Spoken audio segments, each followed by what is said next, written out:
Good late afternoon, early morning, or wherever the hell you decide to watch this. We are going to be talking about the 1978 Jamie Curtis and other actors, The Halloween. Probably, no, it's just Halloween. The movie that started really a very interesting franchise of really horrible and good movies. Depends on your point of view on it and what timeline universe you want to go with it. Because all in all, I think there's like, what, 13, 14 different movies. And depends on how you Right. want to watch them, is what story you're going to end up. It's like pick your own slasher.com Halloween. At least that's my opinion of it so far. But we're going to dive into this with the three guys we have here already. I want to say hey to Mark, Shadow, and Omen. Soon we'll be invaded by the little guy with his angry, his angry views. Because I'm sure there was a dog in it. There was a dog, so he can't be that man. Yeah. Um, his views. But Yeah. for the old timers, including me in this statement, did it hold up? In your opinion, did the original movie hold up to today's movies? That's not fair when you say today's movies. Hey, Okay. if Yeah, you because get say today's movies are crap. That's not all true, but that's not all untrue. That's from a horror standpoint, I think it did fairly well for its time. Um, I think so. For what they can do for the minimal amount of money that they have, I mean, I think there's some that I prefer, but for what it is, I think it's fine. all right. What about you, Mark? What did you think? Yeah, it's a classic, but yeah, there's some things that obviously dated and stuff like that nowadays, but it still stands as slasher flick classic. And yeah, Michael Myers, he's like one of the iconic guys if you think of slashers, and he's invaded all pop culture, so you can get little Funko bobblehead dolls of them and everything you can imagine. So yeah, it's got its pros and cons, and it's a product of its time, but I still consider it probably be a classic. All right. What about you, Shadow? Well, I mean, it was off to a great start with, Don't Fear the Reaper. They probably spent more money on getting permission to use that song than any other aspect of the movie, considering there was no other recognizable music or copywritten music that they had to mention. And everything else was, shoestring budget, although it could have been tied with, Donald Pleasence's, paycheck, but he'd been kind of out of work, I think, for a while when they grabbed him. But like I was saying earlier before the show, it was shorter than I expected or remembered, and a lot different than I remembered. But there were some things about it I appreciated, but I still want my $3 back, Amazon. Well, I will say as much. It does have the classic movie. As soon as you hear the music, you know exactly where it's from. So Halloween was, the movie came out in 78. 78, even it was the end of an era. I mean, the 78 was from, I want to say, from 60s to about the 79 to 80s. It felt like not much has changed. Then when we hit the 80s, everything changed. But when it comes Yeah. to horror movies, I actually really enjoyed this one over a lot of the other movies that came out around that era because there was no supernatural aspect. He wasn't in your dreams. He wasn't. Well, I can say, well, you can make the argument that the very first Jason, Friday the 13th, had no supernatural. It was just a very pissed off mom. And that in that way, Jason and Halloween, I mean, Friday the 13th and Halloween are almost the same, not the same movies, but the same thought processing on movies.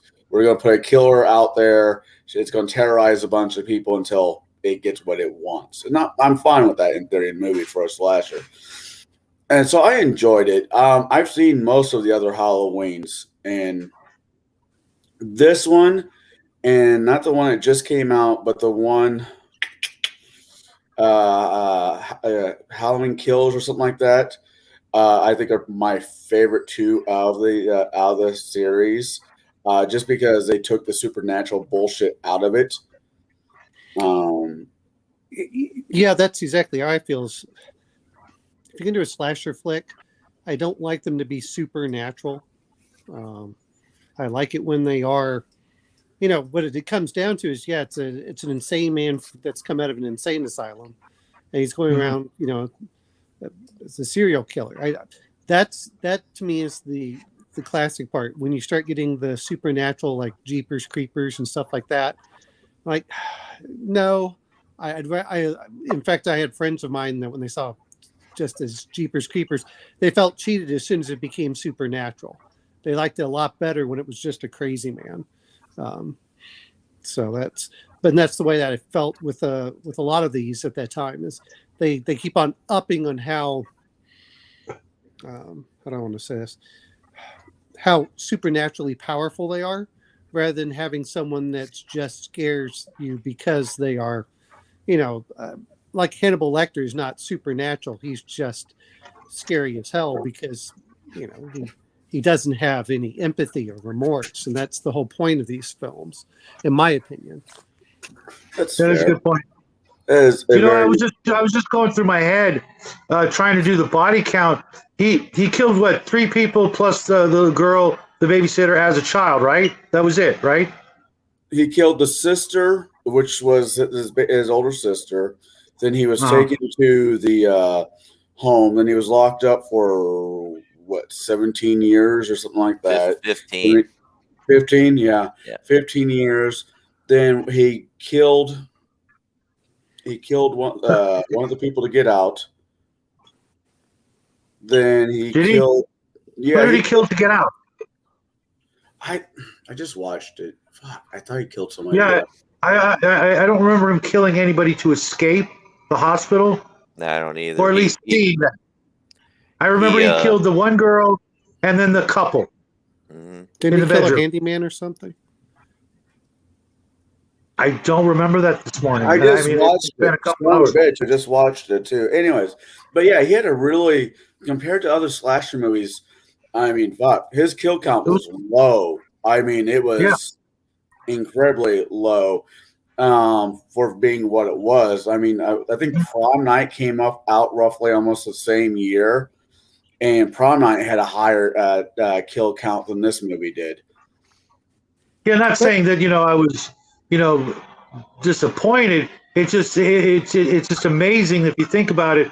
Let's assume it was 4 people and I missed somebody. That's not. I mean, there were westerns with higher kill counts decades before. There were so many movies prior to that with higher kill counts, obviously for different reasons. But it's when all is said and done, it's a lot of to do about a very small issue. One guy kills a couple of people and disappears at the end, in comparison to the average weekend in Chicago or downtown LA or hundreds of right hundreds of other incidents in real life that have happened. Like the guy was talking about in the cemetery. The guy just one night after dinner goes, gets a hacksaw and snaps, killed his family. Well, Michael Myers barely topped that. I'm going to ask a question but doesn't that make it better by it focusing, by making it small? That's part of the problem I have all too often. Is it seems like, it's how many people do they kill? It becomes more like an action film, and how many different deaths you have. Whereas I think when you make it a lot smaller, it really focuses on Jamie Lee Curtis and her fear of that. And it doesn't but I think they needed to have spent a little bit more time, making you care about the characters. Obviously, we all, rooted for Jamie Lee Curtis, unless you're a weirdo, and we're hoping that she would die. You know what I mean? But everybody else were just kind of, sort of semi-shallow, vapid, typical people. Teenager. Right. Yeah. They really, hadn't done anything to warrant what happened, but at the same time, had they died in a car accident or an airplane crash or something like that, it would have been a little bit more poignant. It was just like they're nobodies and now they're dead. But if you look at like we had a murderer up here and he killed 2 girls, I think, over by the lake. Because I think they released him on bail. Anyway, he not on bail, he had been released on parole. And he went out to go kill a couple of more. Do you really need that many deaths? I guess you always want to care about them, but that's the question I have is. It seems like nowadays they want to just rack up the death count, and it doesn't really seem to have any more impact than some of these older movies that have. What I was getting at is that at the end he walks away. You know what I mean? He gets shot with 6-round center mass. From a 357, 38, something like that. Falls down, and obviously he got a coat hanger in the eye. Gets up, walks away. What was he so freaking angry about? What was he so, murderous about? And, I kind of have to assume that he did kill other people before getting to the town that he went to, in the stolen car. But the movie really doesn't, it's missing so much more to everything. More character development, more motive from the killer. More, what happened in the 15 years that he was institutionalized? How did he magically learn how to drive a car and learn how to, cut all the electrical and phone lines and all this other stuff? It's not like he had access to the internet. How did he learn all this stuff? Well, all he did all day long was sit and stare at a wall for 15 years. There has to be some supernatural in there, but where did it come from?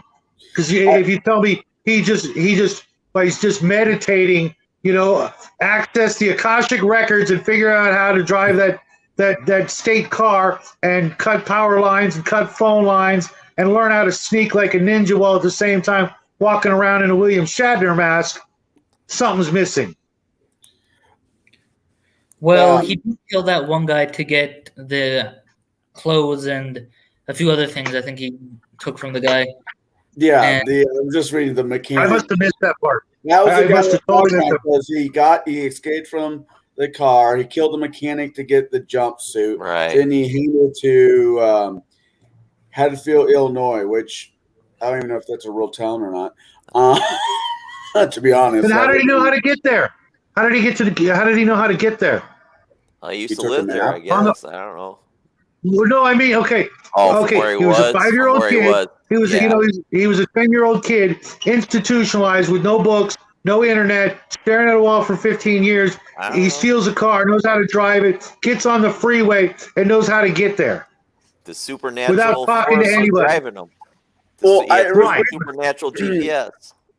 Recently, there was a guy came out and was reviewing all the movies. Reviewing this movie is not a new trick. A bunch of other people did it on YouTube. I'm not going to say any names because I'd rather y'all on the chat watch me, at least for today. But there was a thought processing. Michael Myers wasn't magical. Wasn't supernatural.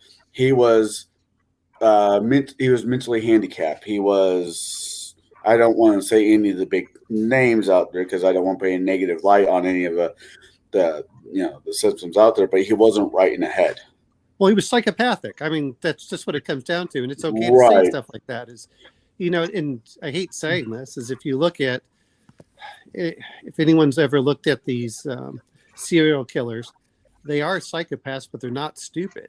It's just they have a complete lack of morality or boundaries, and that's what I think comes down to. Now, I'm not saying he knows how to do it. I always thought it was weird that if all he does is stare at things the entire time, and that Donald Pleasence somehow knows more than anyone else, you kind of go, well, wait a minute. He had to do something. There has to be something else out there. He's not completely catatonic.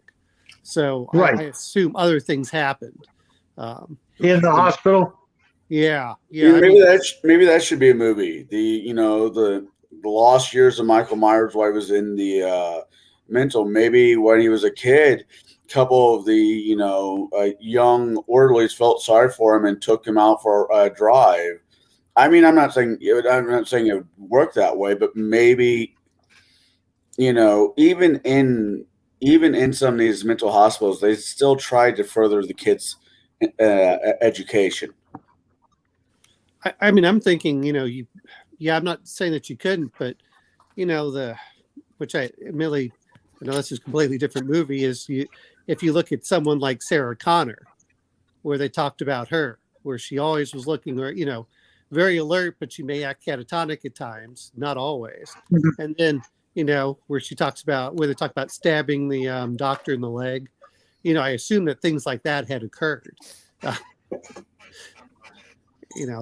right. But she was in that hospital long after a whole bunch of real life experiences, not just, catatonic, sitting, staring at a wall from prepubescence to 20s, just to standing, sitting there doing nothing.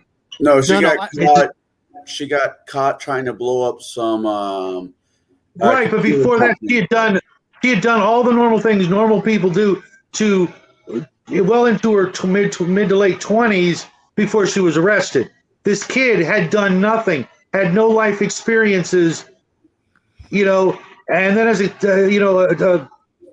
preteen stabs his sister to death, and then goes into a mental hospital.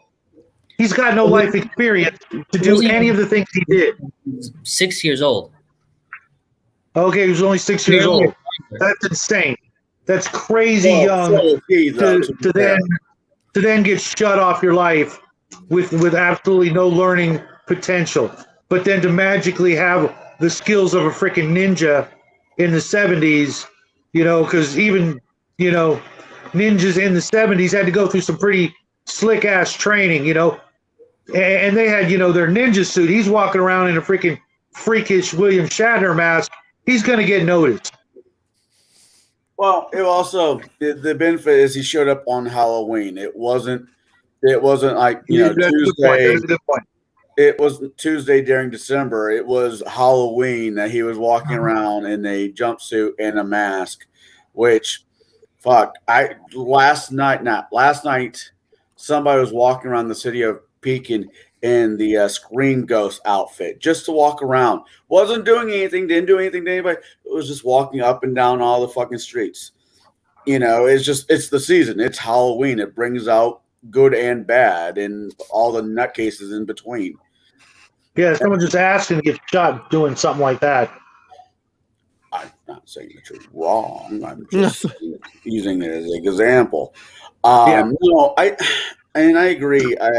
There's a bunch of little things. There's a bunch of him being able to outpower and kill people didn't bother me. That part right there didn't bother me. Him being able to sneak around. If you're not that, I don't think he was actually sneaking around like a ninja. I think that's more to say about the people. If you're not paying attention, you don't know things. How many times? Yeah, right. But the other stuff, the driving a car, the knowing the freeway, knowing how to cut power lines and phone lines, and how to break into a store, and not get noticed in broad daylight to steal a bunch of knives and Halloween masks. Which is weird because the guy, I heard him distinctly said stole some knives and some masks. That's why they blamed it on kids. But he only had one mask, and I don't even know that he actually had a knife till he got to the house. It would have been just as easy to pull a knife out of the butcher block and then do his stuff. And he only did he strangle two or three of his victims to begin with? With the rope, yes. Yeah, he was about to say, and the phone cord. Yeah. Well, yeah, but he did use the rope. So I mean, it's not like he even needed the knife. He didn't even need the damn knife. So he gets to town. He gets into town. He robs a hardware store. A knife. It says knife. But I don't remember him only using the one kitchen knife. Rope, white mask, and yeah, from a hardware store. So him, I'm gonna bring up. I guess I'm not as worried. There's a certain point of suspension of disbelief that I'm willing to accept. I'm willing to accept where you go from point A to point B. I'm not. Otherwise, we have no story. Otherwise, it could have just been. You might as well just have walked along the road for 10 miles. Which, to be fair, little kids can. I remember doing that as a kid. So, um, Yeah, so that that would actually have been a little bit more creepy. yeah. Because then you'd wonder how many people he strangled along the way. that or somebody picked him up and took him to town. Then he killed them after they right when they dropped him off. I mean, yeah, there's a couple different ways just to make that a little bit better. But once again, the movie came out in '78. We're still somewhat innocent in '78. There's a certain point of disbelief that we're all willing to accept for it. If I'm going to expect every movie to be realistic, then I'm going to it's either going to be incredibly boring, or I'm never going to enjoy it to watch anything, because you got to speed stuff along. But I agree with you. I think it would have been creepier if he had walked. If someone had got, especially for raining, or you go over and you kill someone, and then you're going through and they don't realize it until later. Yeah, it's. But I don't know. I've looked at some things where they talk about the psychopaths, and you're just like, man, these people are completely unhinged, and it's not usually something about their childhood either. Some people are just born psychopaths. Yeah. I know what you mean. Yeah, that's the primary difference between a psychopath and a sociopath. Yeah. Now, Mark, anything you want to add on to this? No, I think we can go to the next question or whatever. But what was the first question? I was late. Well, I asked these three because they remember when this movie came out, remember watching it as a kid, and then all the years worth of other movies. But I'll ask you the same question. Knowing that this movie is older than as old it is, like I said, it came out in October. No, did it come actually out in October? Because that would have been brilliant. It released October 25th of 1978. Wow, they actually did something correct. Holy shit, it made some money too. Oh my god, it made $70 million on a 335,000 budget. That's some dough. But do you think this movie, for all of its hiccups, do you think this movie stands up to all the other slasher movies that we've had over the last 30 years? Or less than the last 10 years? Oh, I don't know. I don't watch that many slasher movies. Hence, this is why I asked the question. This is why I asked these guys the question before. That makes sense. That makes sense. All right. So technically, it starts here. Yeah, it starts here for you. Now, there's certain rules that they did in a lot of these horror movies back in the day. Do any of you guys remember them? If you want to survive a horror movie, there's a certain way for certain characters have to be before if there was a survival. Does anybody here remember the gist of those rules? No. You usually have to be the smart girl or something of the group. There's always a final girl, but you have to be a virgin. That was one. Yeah, you can't smoke. You have to be a virgin. No drinking. Don't say "I'll be back." It sounds never like split the party. I honestly don't know. It sounds like Baba Yaga. You have to be a good girl to survive. Yeah. Baba Yaga.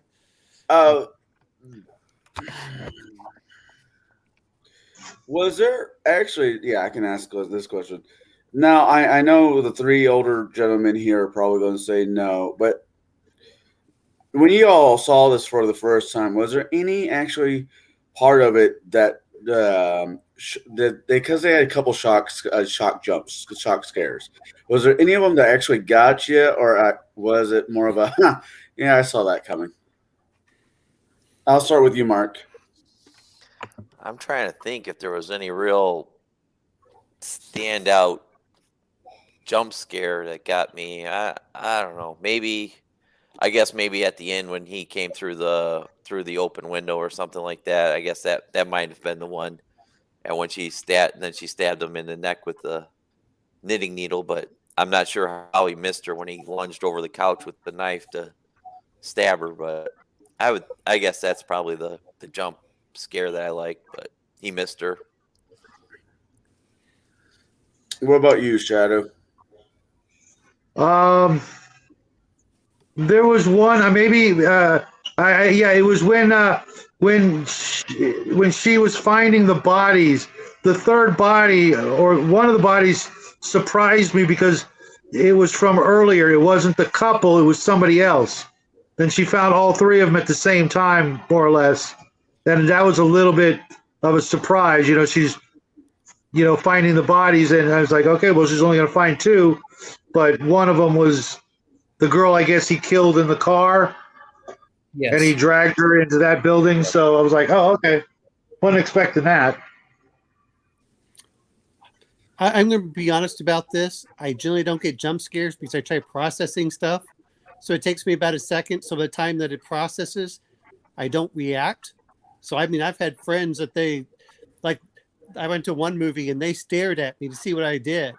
And they said, "You didn't even blink." And well, I was trying to process it before I reacted. So it doesn't work on me as well as several other things. It's always the tension of the music as it's building up before it occurs. And I really want the release of it, of where it attacks. It's that stress beforehand, not when it actually occurs that I. Fair enough. What about you, Jack? Well, I will say that I was expecting the third body to be there, but I never really noticed jump scares when they happen, or at least I don't process it as that being what they are. They just kind of pass by. Maybe there's a bit of a scared moment, but again, like Omanel said, it's what happens before that usually is what gets me. And when it actually happens, I usually don't even notice it. Like, I noticed something happened, I just don't realize that is what it was. Gotcha. Well, I got a question Jack, for you. Jack, real quick, if you're going to be in the witness protection program there, you're supposed to have the scrambly thing for your voice when you're talking. Oh, okay. I'll keep that in mind next time. I was about to say, all I see is like the out shape of an eye. I'm like, what the hell am I looking at? Oh, yeah. You beat me to it, Mark. I was about ready to say something. And you just do it. I I'm stole gonna your try thunder. that I'm sorry. light. I don't know Yeah, how are you just- pulling that off? I'm I How just is don't it so know. dark in there? It's completely bright where I'm sitting. I'm standing right next to a window. Well, that's the shouldn't be reason this is dark. because the window it's trying to adjust for that. That's why it's Yeah. Oh, there. wait. There you go. So There we go. There. And it's back.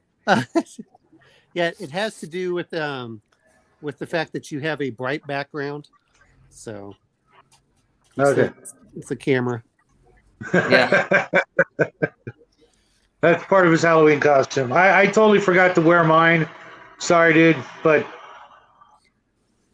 I'm yeah, just I doing would this. have only worn the mask. I would have only worn the mask for about a minute, if that, because it's one of those thick ass latex ones, and I totally forgot. I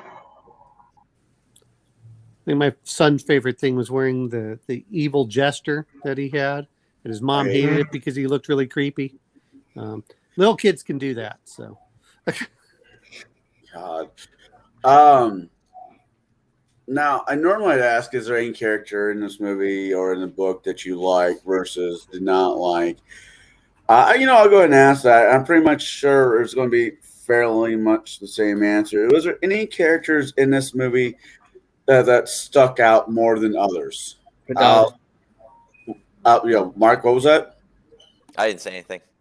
Oh, I said then the dog. yeah, but the dog came to a sticky ending.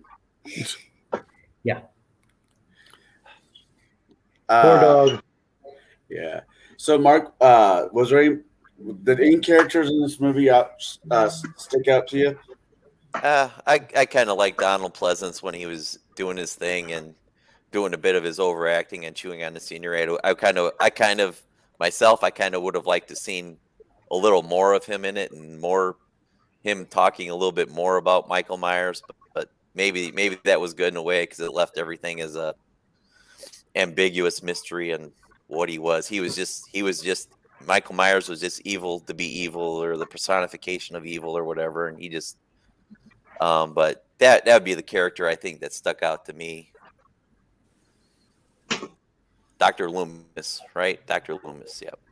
Which is weird, is because I noticed that when I was watching the credits, one of the girls, one of the actresses, her last name was actually Loomis, and I'm wondering, if there's some sort of relationship between that and what have you. If there was some reason that's kind of not an unusual name, but it's not a common name, and then to have, a fictional and a real life Loomis, two spaces away from one another, kind of like in the old TV show Friday the 13th, Jack Marshak was played by a guy named Jack Marshak.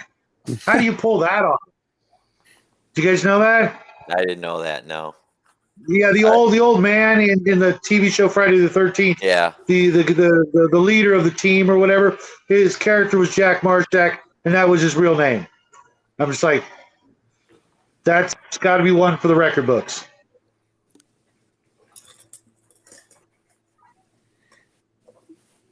Sorry about that. There are people making noise outside. I'm not trying to figure out what the hell's going on.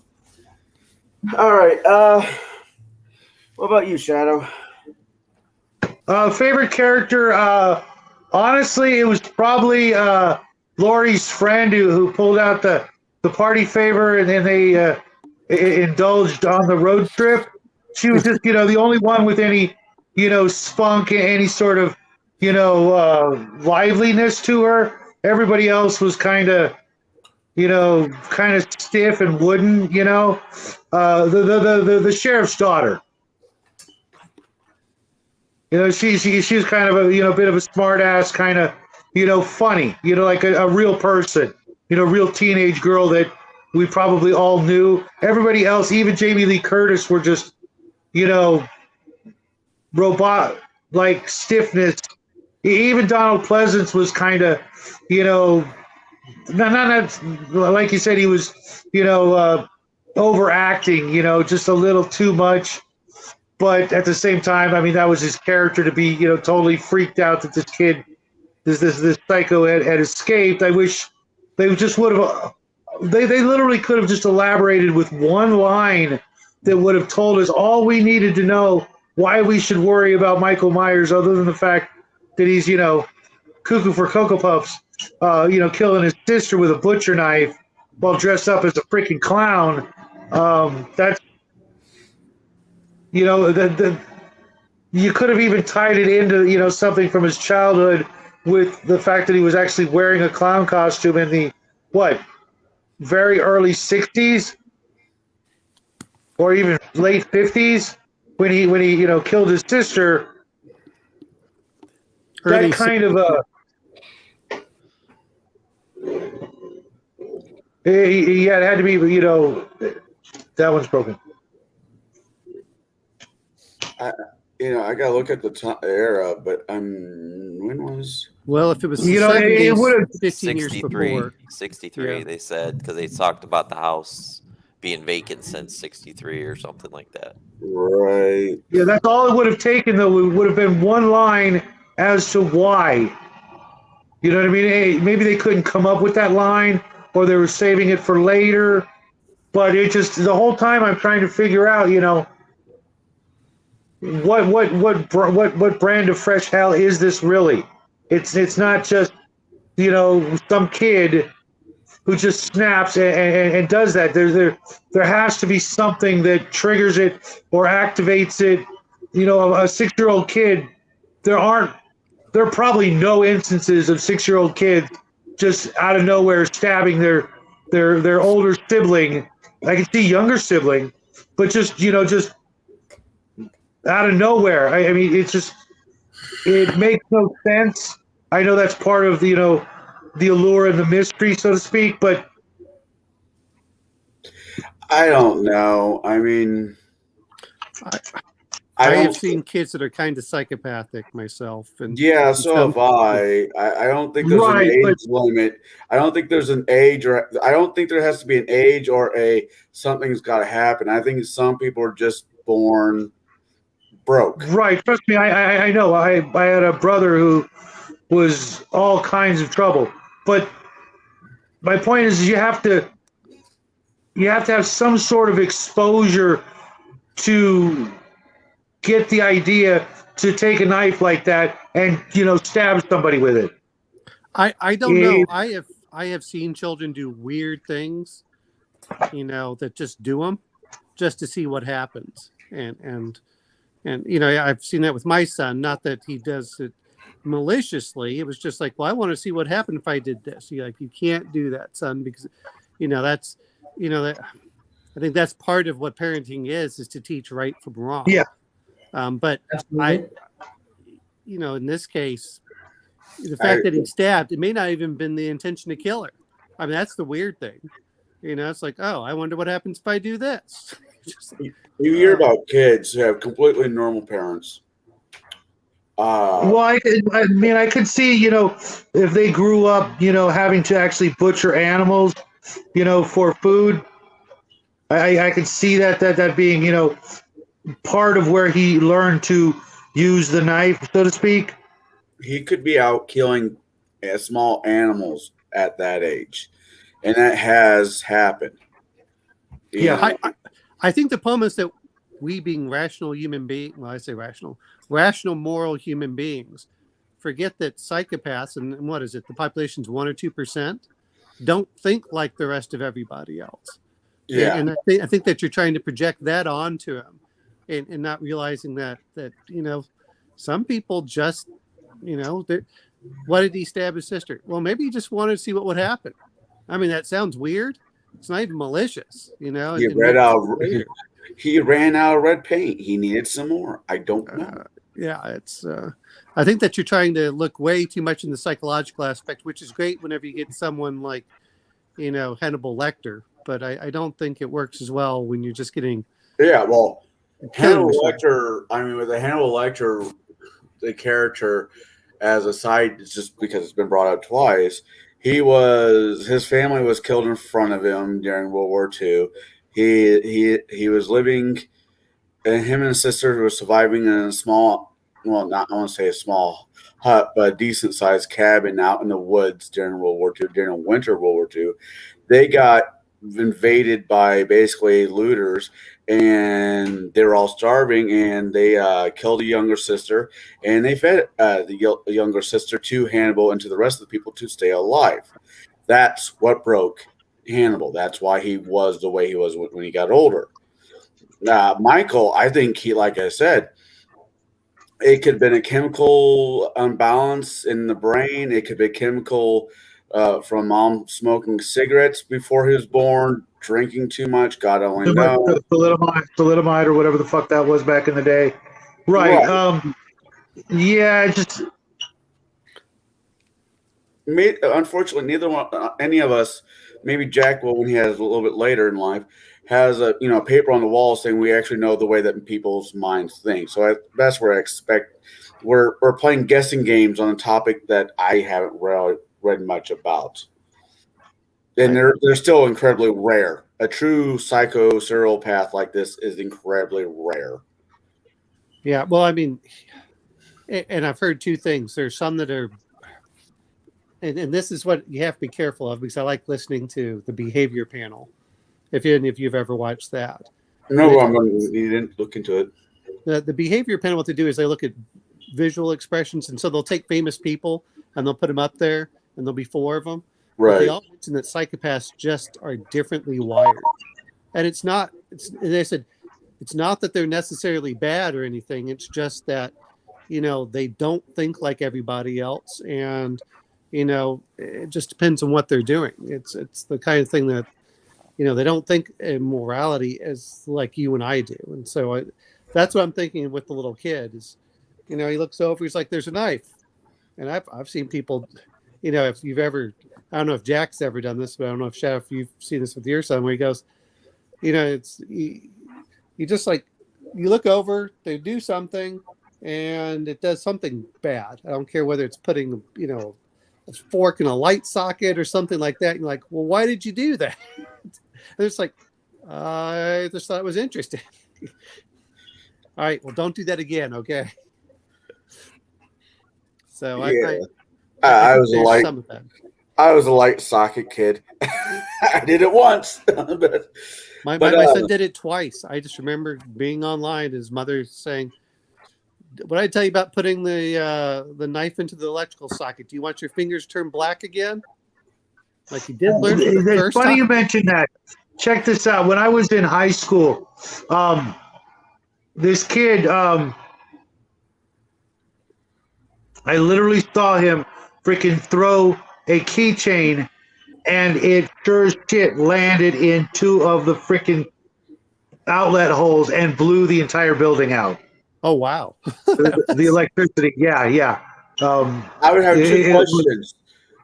My, it was, if I was right next to him and I saw that, my first two thoughts would be, well, he either has really good aim or, hey, can you do that again? yeah, no, there was no doing that again. The building was closed. So But yeah, it was weird as hell. But it's just weird that you guys brought that up. I haven't really studied psychopaths that much. I know that they're out there, and it's about 1 or 2% of the population, and that's just something that the people need to understand. It's not necessarily that everyone that does that is going to kill people. I think that's the other misconception. But Yeah, sometimes they don't have they don't go that far. They do a lot of other shitty things. They just don't go that far. Yeah, it's just different wiring, and if you don't understand that, then you're like, but you're like, stop trying to rationalize this. Yeah, their main attraction in life might trying to be knocking over banks, not to kill people, just to knock over banks. Anyways, to keep going on these questions because I had a feeling this show was going to be like this, which is fine because I was really hoping it would be. Jack. Okay, so Connell, I'll go over. I like Donald Pleasence. Now, if anyone's watched Halloween 2, they get even more into the Donald Pleasence character. Yeah, that's fair. That I think that was a little bit more. I liked him a lot better because I hate saying it. Is Jamie Lee Curtis at that time was a cardboard cutout that was, somewhat attractive. I mean, what famous parents? Her parents were famous in Hollywood. Yeah. Her mother was from Psycho. Was what was Debbie Reynolds, and then Tony Curtis. Maybe I picked the wrong movie. Maybe we should have watched Psycho. There's so many good ones. I would have liked to have seen Omen again. Christmas is coming up. No. I thought that Omen was one of those, which was funny because I never found that scary. But boy, some of those movies from the 70s just absolutely terrified people. And I went, what's going on? And I noticed that it was the ones that were really afraid of which I don't understand, but witches and things like that. That really terrifies a lot of people. All right. Jack, there was a dog in this movie. Granted, like I said earlier, it came to a very sticky ending. I imagine the dog being your favorite character. Yes, I said that. All right. Well, realistically, it would be the doctor or the sheriff guy. Yeah, he wasn't a very good detective. I got to tell you, that party favor would have reeked up the inside of that station wagon like no tomorrow. And if he had, when she rolled down that window, that's all he would have been able to notice. You know what I mean? It's like the old Scooby-Doo cartoons where they all roar out of the back and a great big cloud follows Scooby and Shaggy. I'm just throwing that out there. That never happened. Yeah, it should have. It should have, but it didn't. It would have. It would make sense. They were always hungry. In the things that they ate, fuck. I know it's so funny when you think about it. I hate to sidetrack, but Scooby-Doo. That was half the damn show. There's this kid who's so freaking high, he thinks he's having a conversation with his dog. You know what I mean? Oh, yeah, trust me. I get it. I love that cartoon. I even loved it even more once I realized what the hell was going on. and Scrappy just needed to die. But that's my opinion. And why did Everyone's opinion. I know, but even when they did have the smoke come out, it'd be like, oh, we're cooking the barbecue inside. Yeah, sure. Yeah. Yeah. The adults would have known what was going on. The kids would have bought it hook, line, and sinker. But they couldn't get away with that back then because then, don't forget, it was much more illegal back then. And whoever would have suggested that would have been freaking shit canned out of that studio for even quick. Oh yeah, bringing that up. Yeah, what you want to tell the kids that they're watching a story about a van full of stoners solving mysteries? Yeah, they're breaking into places looking for shit they can steal so they can buy more drugs. No, hold it. There's only one stoner and a guy who has a polygamous relationship with the other two girls. I kind of. That's so much worse. No, it gets better. It gets better. I was watching it. I remember watching it as a kid, and then watching it again as a teenager. I'm like, Daphne's a lesbian. My mom's like, what? Yeah. Daphne's a lesbian. Daphne or Velma? Daphne was the redhead. Velma was the girl with glasses. Yeah, Velma. The one with glasses. Velma, the one with the glasses was my. Oh yeah. And then they even came out and made the Scooby-Doo where that is in fact the case. But it kind of always was. Right. But see, the point is that when it's subtle, especially in the Venture Brothers. I mean, especially in the Venture Brothers. When it's subtle, things go under the radar a bit, and you pick them up as an adult. But when you're a kid, they go completely over your head. I think the problem that we're having nowadays is that they don't know how to do subtlety. Where you'd have to pick it up. Instead, they want to bash you over the head and say, "This." I'm like, that's not good storytelling. Good storytelling is like, "Oh wow, I didn't pick this up the first time I watched it." There's multiple layers. Anyway, sorry about sidetracking. No, that's fine. I love doing these shows with you guys mainly because the way that our bouncy ball goes. Remember those old sing along with the bouncy balls? It's the same thing with the show, but it starts off going in a line, then it goes back this way, then over there, then it's off the screen. Now it's back, and I appreciate. I really do appreciate these kinds of conversations because you never know where they're going to go. My favorite character in the Hannibal movies, Jesus. My favorite character in the Halloween movies was Michael. Okay. I'm not saying he was a good guy. Why does that not surprise me? He had a goal. And he stuck to his goal. He was the only one. He just wanted to go back home. He just wanted to go home. And it was great. Anyways, my voice is also still killing me from. Yeah, I mean, how was Michael Myers so much different than all the other action heroes that go and kill everyone in their path that's preventing them from getting home? No, I'm just sorry. And wait a minute, he breaks into his house and finds out there's strangers living there. What does he do? Sorry. It's like Liam Neeson. No, I'm just. I have a particular set of skills that I learned. Thanks to your tax dollars. Except for the good doctor, the sheriff. Most of the other characters were just the actors were just kind of, I'm here for a paycheck. Well, and it was a bad paycheck. I'm not even sure that, for as much as they spent on it, I heard that the actresses had to buy their own clothes. Well, it was only 305,000, but they came back at the box office after everything was said and done. They made $70 million in a movie that Jack could make with his friends. Yeah, the special effects were minuscule. And you don't need that much. I think that's the other thing is you can see that a minimalist aspect allows you to do this. Absolutely. I think my thing with Michael is I wasn't rooting for him to killing people or anything of that nature, but he was the most interesting character in the movie. He never said one word. He never showed his face. Well, he did once because the mask was ripped off. Yeah, you're right. Yeah, but he never talked. I think that just made him a little bit more of an interesting character than the high schoolers that either want to smoke pot or get laid. I'm a babysitter because I have nothing better to do, and the two kids, and I'm the sheriff who apparently doesn't not know what pot smells like, and I'm the good doctor who thinks that this guy should be locked up in prison for the rest of his life. That was the rest of the cast. Where Michael Myers, the entire time you're wondering to yourself, what the fuck is this guy thinking? What's his motivation? Why is he doing what he's doing?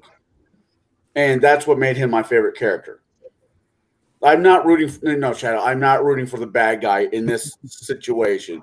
No, It's just- I totally get it. I mean, everybody else was incredibly boring. The characters. I mean, I understand that back in the 70s, that's the way everybody was. You know, on the surface at least, you know, everybody had their secrets and, you know, behind closed doors, that kind of thing, especially in the 70s, especially in, you know, middle America. It's just, I keep thinking, you know, about the next movie. He disappears for like a whole year, right? And comes back on Halloween, right? No, no, it is a number two. If you're following this one, it was the same this night. continuity, it was the same night. She's in. They get her and they take her to the hospital, and he breaks. It's that same night. It takes place that same. Oh, really? Okay, I must have been Yeah. thinking something else. Okay. Okay. The way that did the movies was just weird. The first one and second one was legitimately was one movie. Just, you know, instead of making a Okay. 3-hour movie, they broke it up too. Then the series just went in a really weird direction for a while. That's why I think honestly you should watch the first one, the second one, Halloween Kills, and the last Halloween, and there's 4 movies. There's 4 movies, and just be done. Throw out all the cult. Let's have a famous rapper on the movie. It's mass that make people go crazy bullshit, and just stick with those 4 movies if you like these types of movies. That is my. Well, number 3 was the way it was because the original plan was to have it be a series of movies that are completely unrelated. Right. But they decided to make the second movie a direct continuation of the first movie, which made no sense for that plan because then in the third movie it was completely different, a completely different universe, and people didn't know why, and they realized that they probably should have just made one really long movie or cut it down slightly. And then gone on with a plan of or maybe just have the third movie also be a 2-parter. You know, you're also trying to look Yeah, at things that was- nowadays where they did that. Very rarely did they do sequels back then. Yeah. I mean, with the exception of probably Star Wars. Planet of there the- were Planet of the very Apes. few directs. Planet of I the mean, Apes, very- Godfather. Yeah. Well, Godfather, I don't pick on Godfather too much because You don't want to get whacked?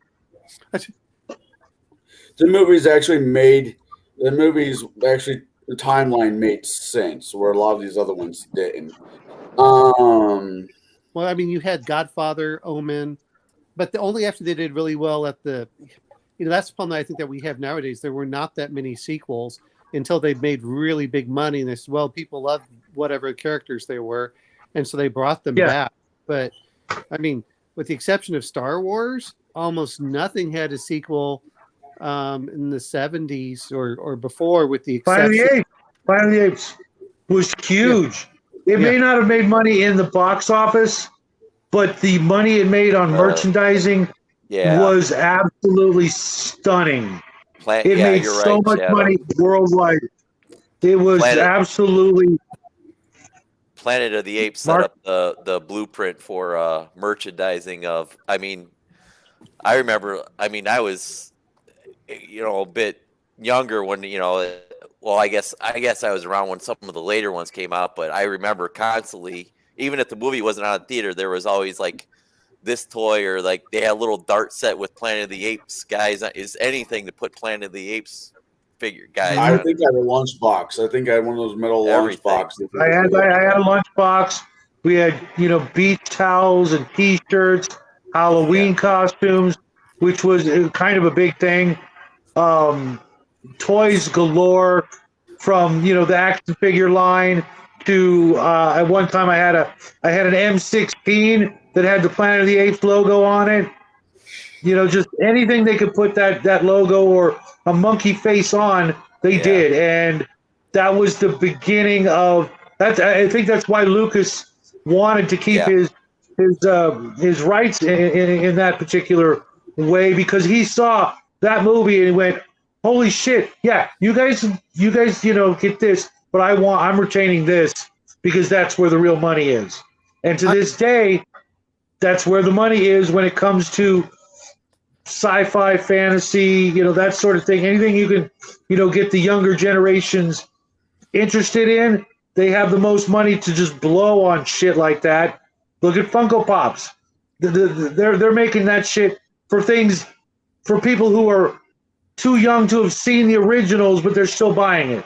Like you said, you go buy a Michael Myers, they're all being bought by kids in their 20s. But I'm going to bring something up. Is I think the big advantage that you had was that you did have TV, because I watched all them on whatever Saturday or whatever, all those. I guess it was in the 80s and the 70s. I guess when we had cable, but I saw someone on YouTube talk about all the big movies that they had for most of it, and there were a few. I mean, there were Dirty Harry. There's a couple of them that they had them out there, but when you really look at it, it's not like nowadays where it seems like every at least 50% of all the big movies are basically sequels or whatever. There were a lot of original films, and I think that helps break it apart. But I think that's also the problem that we have nowadays is you can tell Hollywood is completely and intellectually bankrupt. They can't write any stories. They don't know what stories to write. They're pulling stories from comic books, and yet the writers don't even want to do that. And John Carpenter, I like. He was, and I know that Roger Corman's probably the master of everything on a shoestring budget, but John Carpenter did so much with so little. Whether it's The Thing, Halloween, Escape from New York, even if they're not well executed, I still like the ideas. They live. He was really out there, and I kind of enjoy those films for that. Even though I know that they're going to be low budget, they're not going to be the masterpieces that you would see in a lot of other areas.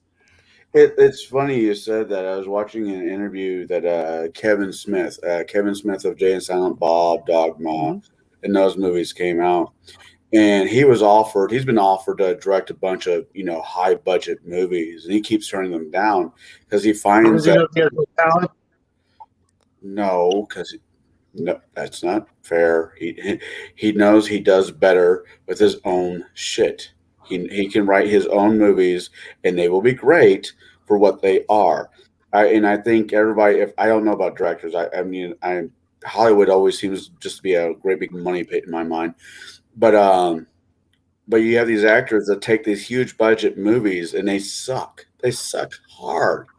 And you get some small director that's just like Tim Burton. Tim Burton is really good when Tim Burton's doing what Tim Burton wants to do. The moment you throw like Batman in his lap or something else, it's like, this could have been better.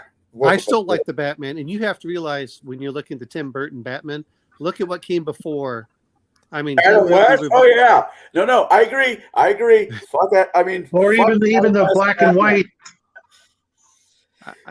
But Tim Burton, I like some of Tim Burton stuff, but you have to understand it's going to be way out there, which is where he does best. The problem, Beetlejuice, Edward Scissorhands, those were pretty out there, but they had, he had a distinct style that will be emulated and remembered for centuries. So it's funny that you bring up Beetlejuice. We're getting because you live in Chicago. I live in Pekin, which is slightly worse than Chicago and slightly better than hell. But that's besides the point. It's not Indiana. Sorry, Mark. But they're making a Beetlejuice 2, and Michael Keaton's coming back to play Beetlejuice. I don't care who the rest of the cast is. As long as Michael Keaton's coming back to play Beetlejuice, I will watch it. It's well, I mean, looking at some of these things, Okay. and get on Kevin Smith. Kevin Smith admits, if you ever watch Dogma, that he's deathly afraid of doing action scenes. He's not good at that. I mean, that's why, when you look at it, and to be fair, ever since he lost the weight and he's become all weird, he's lost everything. And that, I hate saying this, the man made, sorry, I know we're getting completely off. It's fine. He said Hollywood should, respect the fans. That's where he made his name on it. And what's the first thing he does? He's a complete hack and sellout who pretends to care about nerd stuff. I'm like, you may have done that in one day, but you realize that who butters your bread, and you have no morals or anything else. And so you're like, I'll take He-Man and I'll do this. I'm like, and then you laugh about it when you destroy people's. I said, that was the exact same thing where you became famous for, was to criticize and how they would destroy franchises. And that's exactly what you're doing. Not that I liked He-Man. It was not, I didn't. But I don't like people who destroy what people grew up with as a kid. There's a certain level of love that, as much as we talk about Lord of the Rings and stuff, whether you like Peter Jackson's Lord of the Rings or not, he kept the same themes. He tried to keep the same characters as, who they were. He didn't try changing it up. He didn't think he could do better. Everything he did was an homage to what he did. And speaking of which, is like watching Alfred Hitchcock. You aren't going to make Psycho better. You just aren't. That's why he was the master of that. That's one of the reasons that when you start looking at these things, you go, okay. How many people died in Psycho? What, 2 or 3? The girl, the girl in the shower, and then there was the girl in the shower, then the sister who came looking for her, and I think like 3 at most. Well, you could count 4 in the off chance that he murdered his mom, but I doubt it.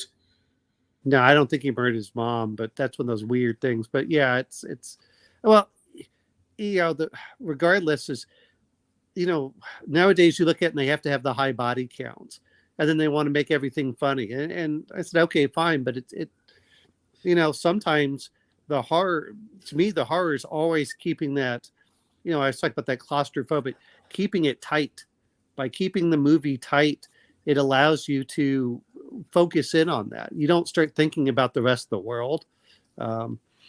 You can later on, but I think that's one of those that, while we're talking about these slasher flicks, there's certain ones where they said, okay, it's just time to stop. I liked Halloween 1. I liked Halloween 2. After that, just stop. Well, if you get a chance, do watch. Like I said, if you get a chance, watch the last 2 that just came. Well, yeah, the last 2 that just came out. They take the supernatural bullshit right out. Now, was one of them done by Rob Zombie? No, but yes, one was done. Yeah, they were other remakes, but yeah. But they were different. They were definitely different. I thought Rob Zombie just redid part of it with he redid one, and then I guess he did a follow up to one. He tried to put his own spin on it and tried to expand the backstory of Michael Myers, but execution fell flat somewhere. He attempted to do something with it, but it just lost something somewhere in it. I don't know. All right, who's listening to something other than? Is that you, Jack? That's my mom. Oh, all right. Well, I'll be nice. Yeah. Now, what I liked was they did. They kind of They did, and was it the Michael Myers, the Rob Zombie version that they had? I can't think of that British actor's name, but he did a really brilliant job playing as Dr. Loom. Malcolm McDowell. He was my favorite character. We're talking about that really quick. He really was my favorite character in that movie. But going back to the original Halloween, do you think at all except for the driving into town, and we covered all that a little bit ago. Do you think that this movie could actually happen? Do you think that somebody who, like a small child, not a small child, does something horrendous, gets locked up in a mental hospital for 15 Not years? today. Not today. I do think so. If anyone was familiar with the, how do I want to put it? Do you remember the two kids that took the little kid over in England and beat him and Oh, killed him in the 80s? oh, in the Well, 80s. yeah, that part, yes. My contention would still be him escaping from the mental hospital, driving a car back to his Well, yeah, but he hometown, just and said yeah, that. Ignore that that. part, everything up to that, sure, but escaping, etc., not today. Yeah, but he Now, just mental said. hospitals are more secure than jails sometimes. Was I'm it- gonna look at it depending on what it is. Because they've released those kids. I forgot, was it about 10 years ago or something? Once they turned 18, that I could see. It's just like the same thing that happened here with I forgot what the guy's name was. It was up in Waco, and they released him on parole, and he went and killed two more girls like as soon as he got out. That I can see from that aspect is they go, oh, you know what? We don't have room for you anymore. You haven't done anything. We'll let you go. And then I could see him going on another killing spree. That I could see.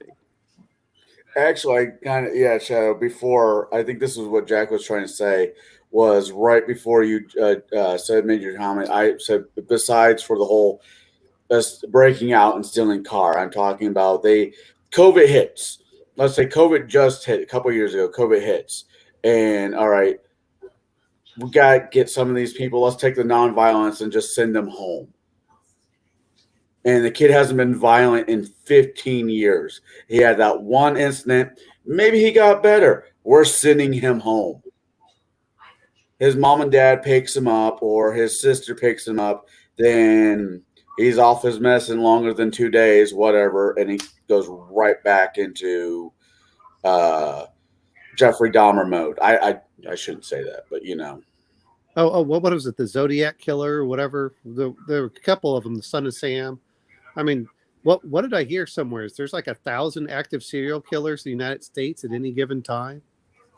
Well, isn't a serial killer just somebody who kills more than 5 people? Usually what they define them, I think, as is that it's not just the fact that you kill them; it's that you have a certain type, but it's the, I have a friend that does a podcast on serial killers, but yeah, there's a lot more to it, and a lot of people go in those shadows, whether it's prostitution or other things and drug deals, and they just disappeared. And of course, they ran away from home, so no one knew where they were, and no one. Over 1 million children in the United States alone disappear, never to be found again. So some of them are found. They're so fucking broke, and it's not even fucking funny. No, I'm going through just I was. For a whole different subject, I was kind of curious about people who, throughout history, that tried to get away with perfect murder. That was a side conversation I was having with somebody else, and Leopold and Loeb they did what they did in, what was it? They basically took a small kid, poor kid, and killed him. And because those two fuckers were rich, they thought they'd get away with it. And but weren't they like 10 and the little kid was 6 or something? They were young teens. This happened back in May 1924 up in Chicago. Wow, there must be something in the water. But okay. Historically, Jack the Ripper, Son of Sam, Zodiac Killer, or H.H. Holmes. Richard Ramirez. Was it Henry Buck? Was that the one that was? Well, let's not forget John Wayne Gacy. As much as they talk about him, I tried to. I mean, go look at what was going on with him. And if you really want to get deep into a podcast that's really depressing and makes you wonder about what's going on, is go listen to The Clown and the Candyman, that talks about the clown, of course, being John Wayne Gacy, and Oh, who was the other one? The Candyman was the one from Houston, where they had like 30, where he killed like 30 people, and he puts them in he was burying them in like the boat dock.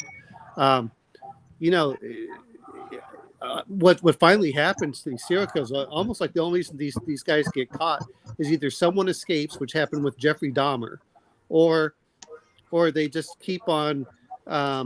They do it up to the point that they just keep going over and over and over, and they want that thrill, and it goes from like killing one person a year to almost trying to kill them more and more often as they're trying to get that thrill off of it. And you just go, what's going on?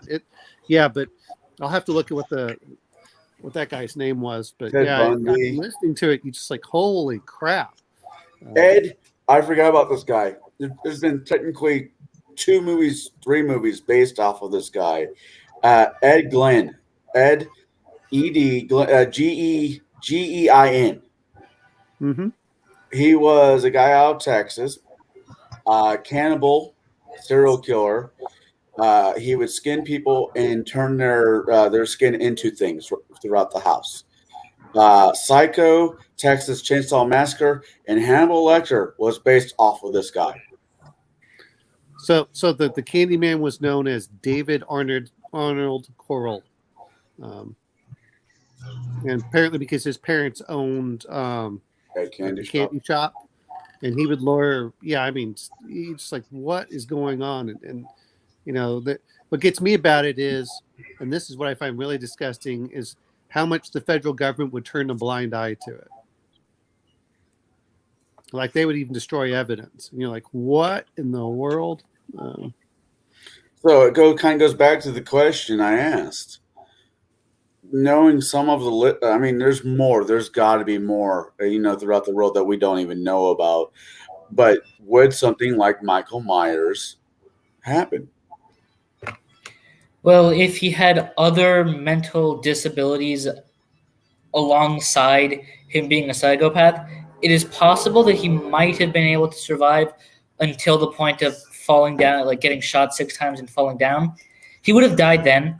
I have pretty much no doubt about that.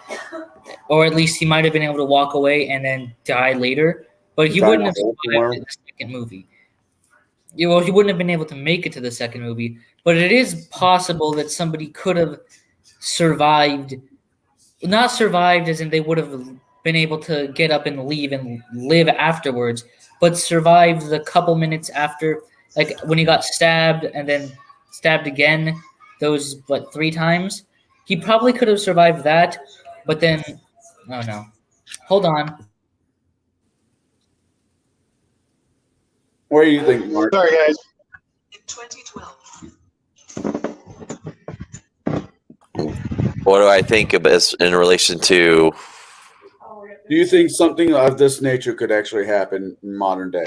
No, I kind of, I don't know. I think they made it ambiguous on purpose. I kind of lean towards Michael Myers being a supernatural being, but then at times he shows he lets out little whimpers and stuff that like he's in pain for a second, but then he's magically can just like disappear. So I don't know. I kind of go with the thing that he's a supernatural being, a boogeyman, like they said.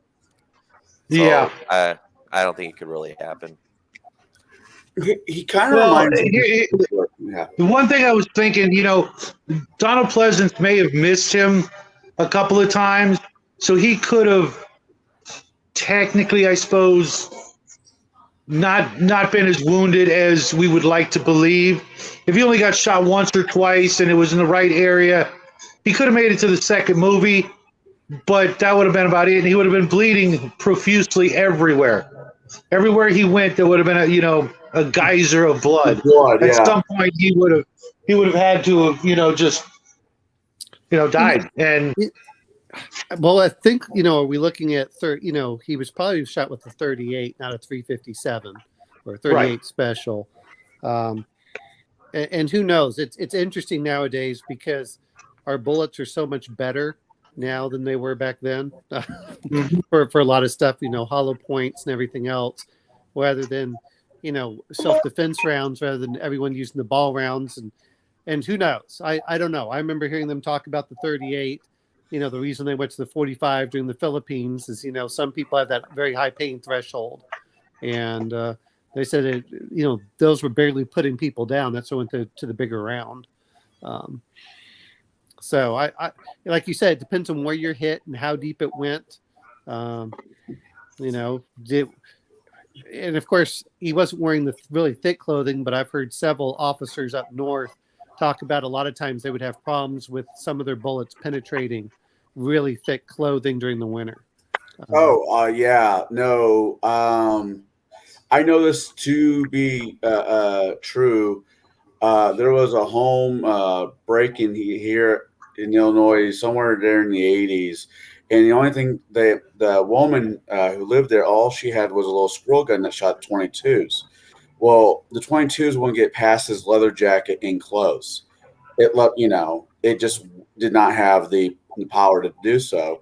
But the doctor was shooting a revolver. I don't know what caliber, but it was definitely, and that has a lot of stopping power behind it. The smart ass of me wants to think that the kid was watching while he was in the nut house, was watching The Good, the Bad, and the Ugly, where Clint Eastwood put that metal thing over his center mass as armor. That's the smart ass part of my brain. Oh, he just did that because if Michael J. Fox did that in Back to the Future, and Marty was an idiot. This kid, we don't know how smart or how dumb Michael Myers was. He doesn't. I mean, he had to have some intelligence, but they never went into that one. Should he have fell down and died after a whole revolver was laid into him, being stabbed in the face? And yeah, he should be dead. I'm not going to argue that, Mike. Yeah, Mark, he might be. There might be a little supernatural sprinkling on top of this. Well, there absolutely had to have been. I think with the Donald Pleasence, yeah, he was the boogeyman. That I think that was the most informative line in the movie. Whatever that actually meant by his definition or what have you. Especially with the kids at the beginning, trying to scare the kid with the boogeyman, etc. I think that's all, part of the underlying story. It's just that what does that mean? I've seen hundreds of, interpretations of the quote unquote boogeyman. If you allow for the supernatural, then everything completely makes sense. Getting stabbed in the eye with a coat hanger, the shots, the getting away. Even that one scene where the girl saw Michael peek behind the bushes, and then she goes over there, and in 15 seconds he is down a long ass, What's more impressive is when the main row of character bushes. No, what's more impressive than that is when the main character girl is looking directly at her, and then we cut to her looking through the window, and we cut back to what she sees, and he's gone. She didn't look away from him for a second, and he somehow disappeared. Then he's not trained, but I know there are trained professionals out there that can disappear in plain fucking sight in a matter of seconds. Well, yeah, all he had to do was just duck behind the car, and she wouldn't have seen him. Right. Well, yeah, but I don't think, once again, I don't think Michael is one of these. I think Michael is just a force of nature. And I don't want to say dog-like, but I want to say more of an animal thing because, yeah, he did whimper when he did make the "oh shit that hurt" sound, but he didn't cry. He didn't, spit out a line of litany when he got, stabbed or whatever. He just took it and kept coming. And honestly, I think that's the scariest thing out there is when somebody then being hyped up on angel dust or whatever, and the cops have already put 15 rounds, not 15, but already put 2 to 3 rounds at the son of a bitch, and he's still coming at them. I mean, what was that FBI in Florida where they put like 43 rounds in the guy? And he just kept on coming because it was on basalt. Oh, this was a shootout years ago where they're talking the difference between over penetration and things. It basically, he had several lethal wounds on him, but none of them were immediately disabling. So he was able to return fire and kill like a couple of FBI agents before he finally succumbed from blood loss. I mean, It's we're talking about a revolver that could be a 38 special. That's usually what you're looking at. Um, everyone wants to look at that. Could he have survived that? Depends on, like everything else. It depends on where you're hit. Would he have been severely hurt? Absolutely. Do bullets bounce off people's skulls? Yes, they do. Oh God. Oh God. Ow. Ow. Ow. Ow. I mean, I've heard where some that comes in. So I've been hit by a think paintball in the head. That was enough for me to say I'm good for the day. I'm kind of the pain avoidance aspect, but like everything else is. I kind of liked Halloween because I did not feel that he was supernatural. Did I feel that he was more than human? Yes, but I didn't feel he was necessarily supernatural. Not until you got the later ones, which is what completely turned me off.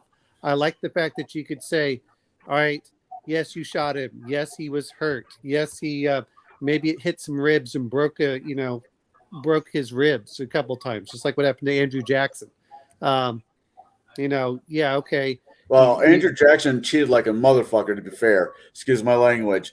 But when you're wearing 3 pairs of shirts, then 2 jackets in that time period and giving them the bare minimum to shoot, I mean, he might not have been cheating, but he knew the game. Well, yeah, but everyone does. But my whole point is that, it still broke his rib, and he did survive. Yeah. And then he was able to kill him in the duel. Now, most of the time, what I thought was interesting is most of the duels they'd fire up in the air, and I guess this one they did not. And he hit Andrew Jackson. Then Andrew Jackson had all the time in the world to go through it. I'm not saying that you don't have instances of these things. It's the same one of what happened with Blackbeard. What he was shot 6 times, stabbed 22, and finally cut off his head. Then his body swam around the ship once. Yeah. I mean, it's not that we don't have evidence that some people survive these things. And of course, like you said, the question is how badly wounded and everything else. But that's why I kind of enjoyed the original Halloweens, is I did not feel he was supernatural. It's once you get to the supernatural aspect that I begin to stop caring as much. Because then you can go, well, that's not really going to impact me. Now we're in the realm of fantasy. And fantasy is not as scary in most cases. For me, at least. I almost think fantasies actually tend to be a little bit more scary in a presense that if I go, I don't know how to phrase this without sounding bad. Somebody breaks into my apartment, I put them down. They're down. They're not getting back up.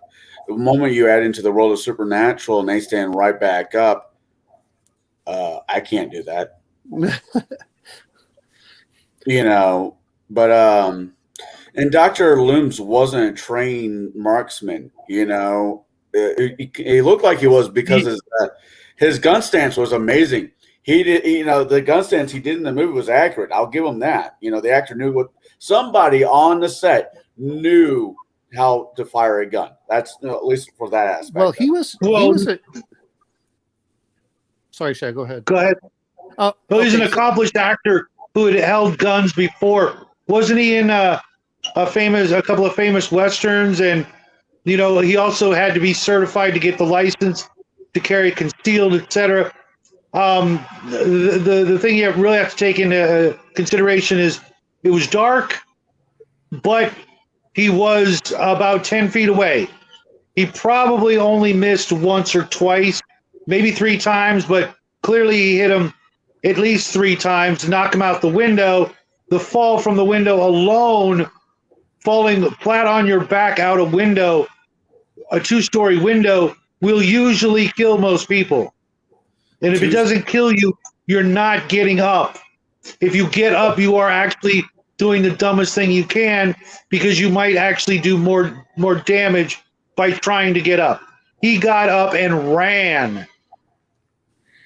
I don't care. I mean, unless he was literally on PCP, that's the only natural thing that would have made any sense.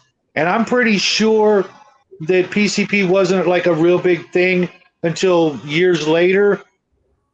So, maybe he was on tons of Thorazine or something. or what have you. But then he wouldn't have been able to move very quick. But then again, he didn't really move that quick, except when he was actually trying to stab somebody. So it's possible he could have, you could say he was on drugs or something, and that's what it was. But Whatever at the end of at the end of the day, I have to think that it was it was a supernatural thing or something very different from all the normalities that we would ascribe to this particular movie for it to make sense. And I agree that it would have been better if it wasn't supernatural. It would have been better than if they didn't give him supernatural abilities. Had he stayed on his back and then they put him on a stretcher and tied him down and then taken him to a hospital, lo and behold, it's the same hospital that Jamie Lee Curtis goes to, then that would have been, I think, even more terrifying. Imagine, you're being treated at a hospital and you see them wheeling Michael Myers in past you.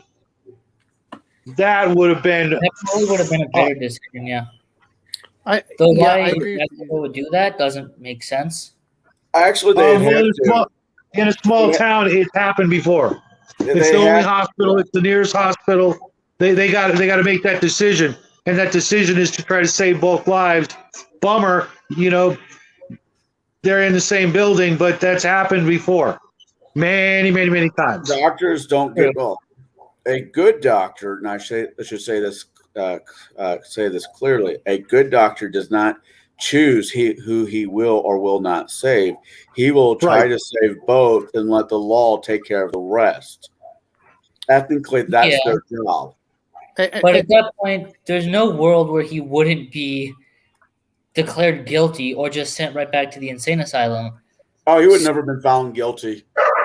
He would have been found incompetent for hearing and right back to the house.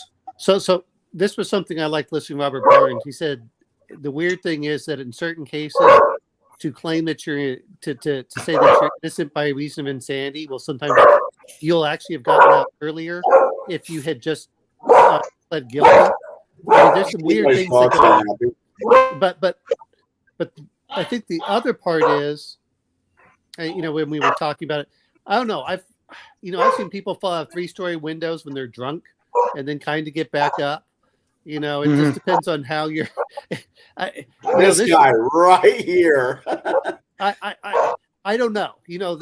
I've seen soldiers do some weird. And to be fair, they're young. They're young in their 20s, and they do all sorts of crap. And then 30 years later, they're like, oh. Yeah, I shouldn't have done that, when I was young, but I was dumb and stupid. Like I had one of my classmates, he literally fell off a 2nd story onto a glass table, broke it somehow with the adrenaline going. He got up and got himself to the hospital, and then at that point, once he could come out of the hospital, he could no longer walk, and it took him months to recover from that. There's some weird things that go on with the human body. And you just like, right. Adrenaline gets going. It's like the story about a woman and her children, and she gets in a car accident, and the car flips over, and to save her children, her adrenaline. I don't believe that it's actually literally ever happened. I think that's bullshit, an exaggeration.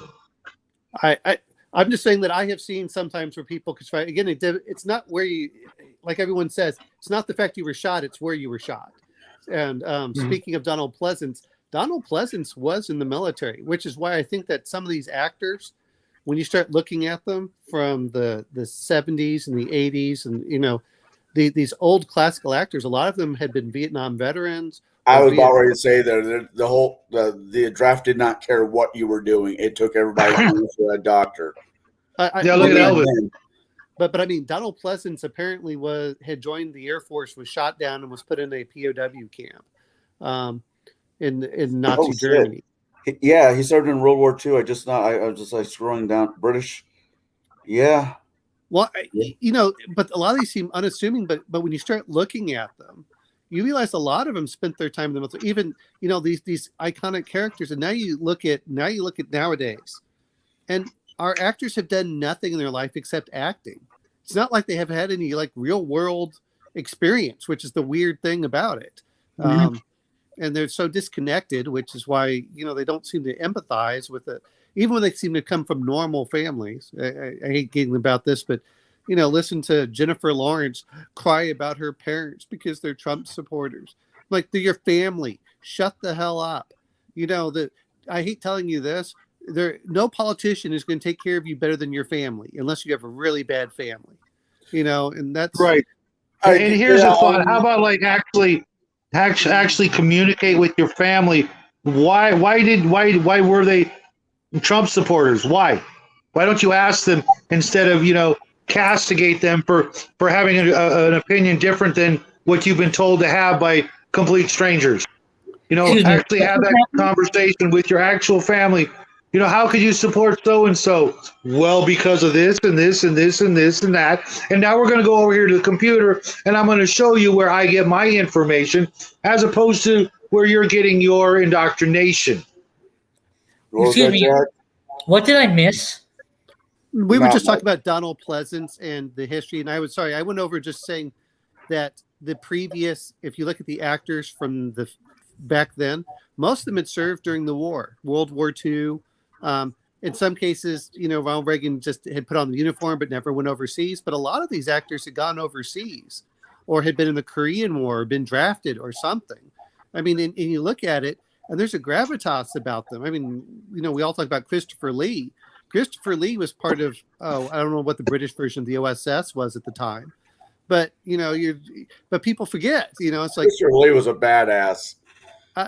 Christopher Lee was awesome for this, but but Donald Pleasence, when you look at him, is completely unassuming, and people forget, during times of war, everyone went to war. It wasn't that you had to be an Arnold Schwarzenegger looking guy. You could just be a normal, whatever. Well, even if aliens, look at Apone. Apone, I think, was a Vietnam veteran.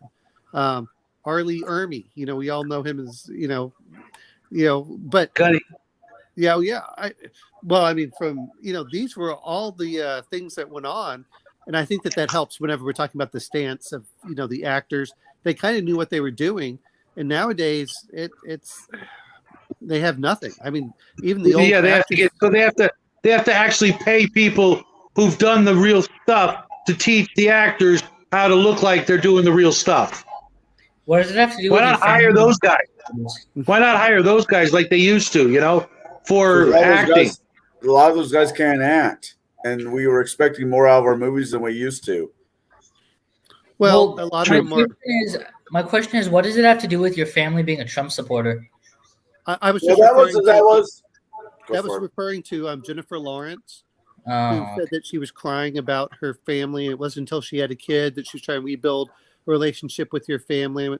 This is that's what I was referring to. Is look, your families, you don't have to agree with them all the time, but at the end of the day, when the shit hits the fan, your family's going to be there for you, not some politician you've never met who doesn't care about you. I don't care which political party. And the fact that people act like somehow the politicians mean more than their family is ridiculous. I mean, it's not that I don't argue with my father about some things either, but at the end of the day, hey, Dad, do this because it's best for your health. That's what I'm going to look out for him. And, and he's trying to do the same thing for me. That's because you're family. You take care of each other. You don't have to agree all the time. Just like when your father gets older, you're going to probably go over and like, Dad, I don't care. You're going to take we're going to make sure that we do this so you're in good health because I want you to live another 20 years. I mean, I don't think he wants to live another 20 years. Sure he does. He wants to have kids and grandkids, and that's what it comes down to. You living for your children at a certain. He's gonna say, "Hold up." He's gonna say, "Not if things go the way they are going," or something like that. That's what he was going to say. He's gonna be around just to take care of you, to try to protect you from the world. Kid.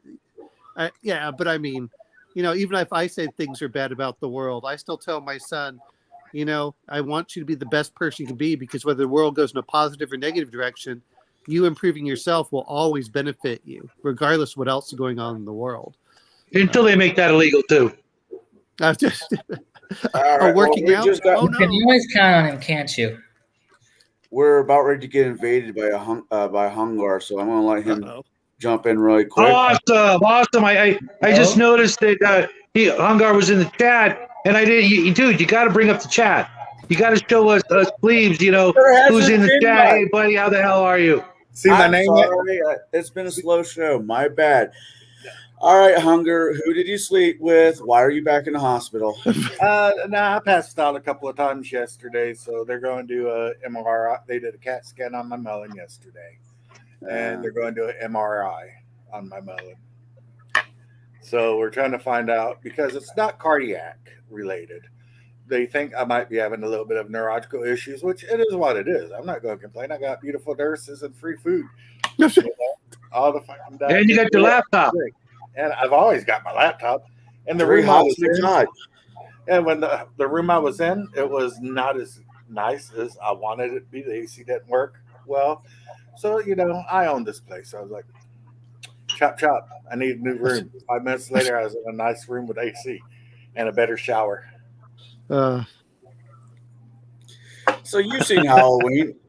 I'm sure you've seen Halloween half a dozen times, like the rest of us. I have a contention with Shadow.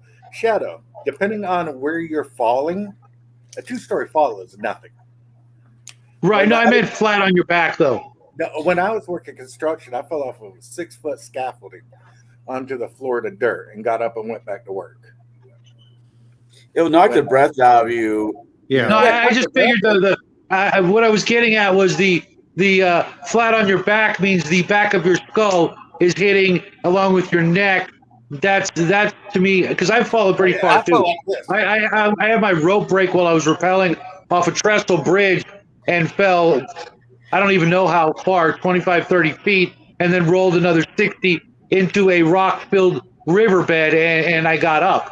But it's just situational because a buddy of mine, when we were younger, we built a zip line out in the woods, and we used hammers. Hook on it with a hammer and slide across. It was only like 10 foot tall, and he fell off of it and he broke his neck. So he had to put a neck brace on, not like paralyzed or anything, just, broke a little bit of his neck. Jackie, you look spooky in the shadows, bro. But, yeah, he broke his neck. I fall six like scaffolding high fall, and I get up, have the neck knocked out. I mean, like shake off and go back to work. It is situational, but we're talking about a dude, like you were saying earlier, who breaks out of jail, kills people, cuts phone lines, hot wires a car. I mean, the dude's got to be possessed by the devil. So is that the going theory today? Michael Myers was just not normal. I don't use normal, but wasn't the run-of-the-mill nutcase. He was. Because that's another thing I was thinking about, guys. When you're in a place like that, they do not encourage you to get physically fit and strong. Just the opposite. They want you as skinny and weak and manageable as possible. And yet he was able to lift that guy up one hand, Darth Vader style. That's pretty freaking strong. I can't even lift Jackie like that. Okay, I hate to say this, and I really do hate to say this because I hate the term, but I mean this playfully. Maybe Michael Myers just had some of that retard strength that we all been told about, where he can do incredible acts. Not mine. Wanted to say I know. Okay, I'm in high school. Really quick, I'm in high school, and I have a learning disability. I have ADD, so they stuck me in special ed. Well, special ed back in the early 2000s, it was a mixed bag because they just stuck everybody in the same room. I had this gentleman, James, who was 6'3", strong as fuck naturally, and he had he was mentally he was no older than a 3-year-old. So when he threw a tantrum, everybody just kind of moved out of the way. So with that being experienced, yes, sometimes people are just naturally my son stupid my son stupid is strong. 11 years old. My son is 11 years old. He's high spectrum nonverbal autistic, and he is a beast. I mean, like, he's knocked out. When he goes into his autistic fury, and has his meltdown, it is hard to control him. And me and my ex-wife were talking, and we're like, when he gets older, we don't know if we're actually going to physically be able to take care of him because he is just like he pushes his older sister. He pushes a 17-year-old sister around like if he gets mad at her or she does something, takes away his tablet or something when he's allowed to have it, and she's trying to be a little brat. He'll just like one hander across the room, not like through the air, but I mean, some people are just extremely strong, and with it, and I think a lot of it has to do. Some people just don't have a high pain tolerance, so or have an extremely high pain tolerance and don't feel pain.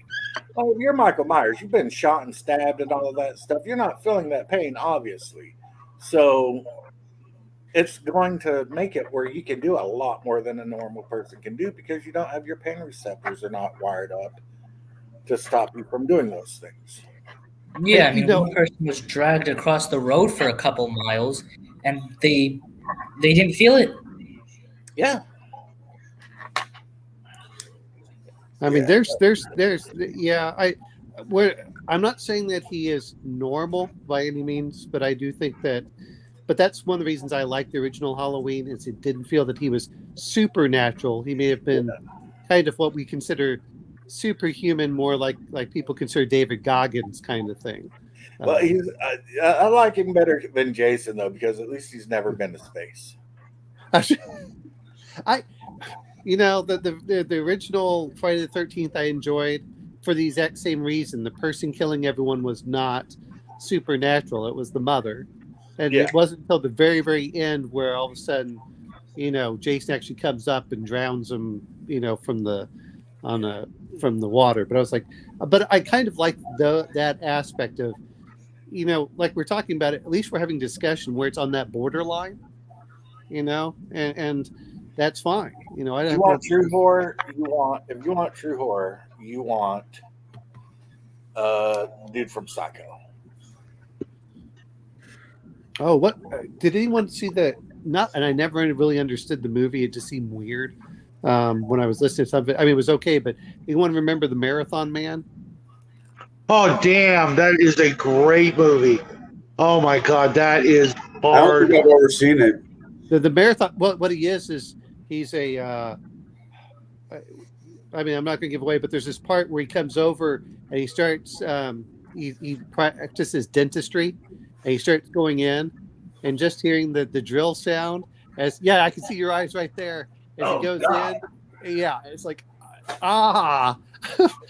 Yeah. Well, because and he disappeared like magic. Did you see that? yeah. Did you guys see that? Hungar, how the hell did you do that? That is some serious cybernetic reflexes, buddy. Hold on a second, guys. Oh, but I mean, but I saw that Connell did that. Just the idea if you don't have the shot and everything, going for a root canal or something. Is he doing that? Oh yeah, it's like Hungar's doing the exact same thing. Oh, You had me at the dentist drill. Yeah, I mean, just that whole creepy thing, the sound, the pain. Halloween, the root canal would be a scary ass movie. It's funny you mentioned that movie. When I was a kid, I had braces, and eventually I had to take my own braces off because my parents ran out of money and shit. So my friends and I got a 12-pack of beer and a pair of pliers and took them off. But the dentist who put them on, Dr. Hauk, that was his name, another German fellow, just like in the movie, was my dentist, looked exactly like him.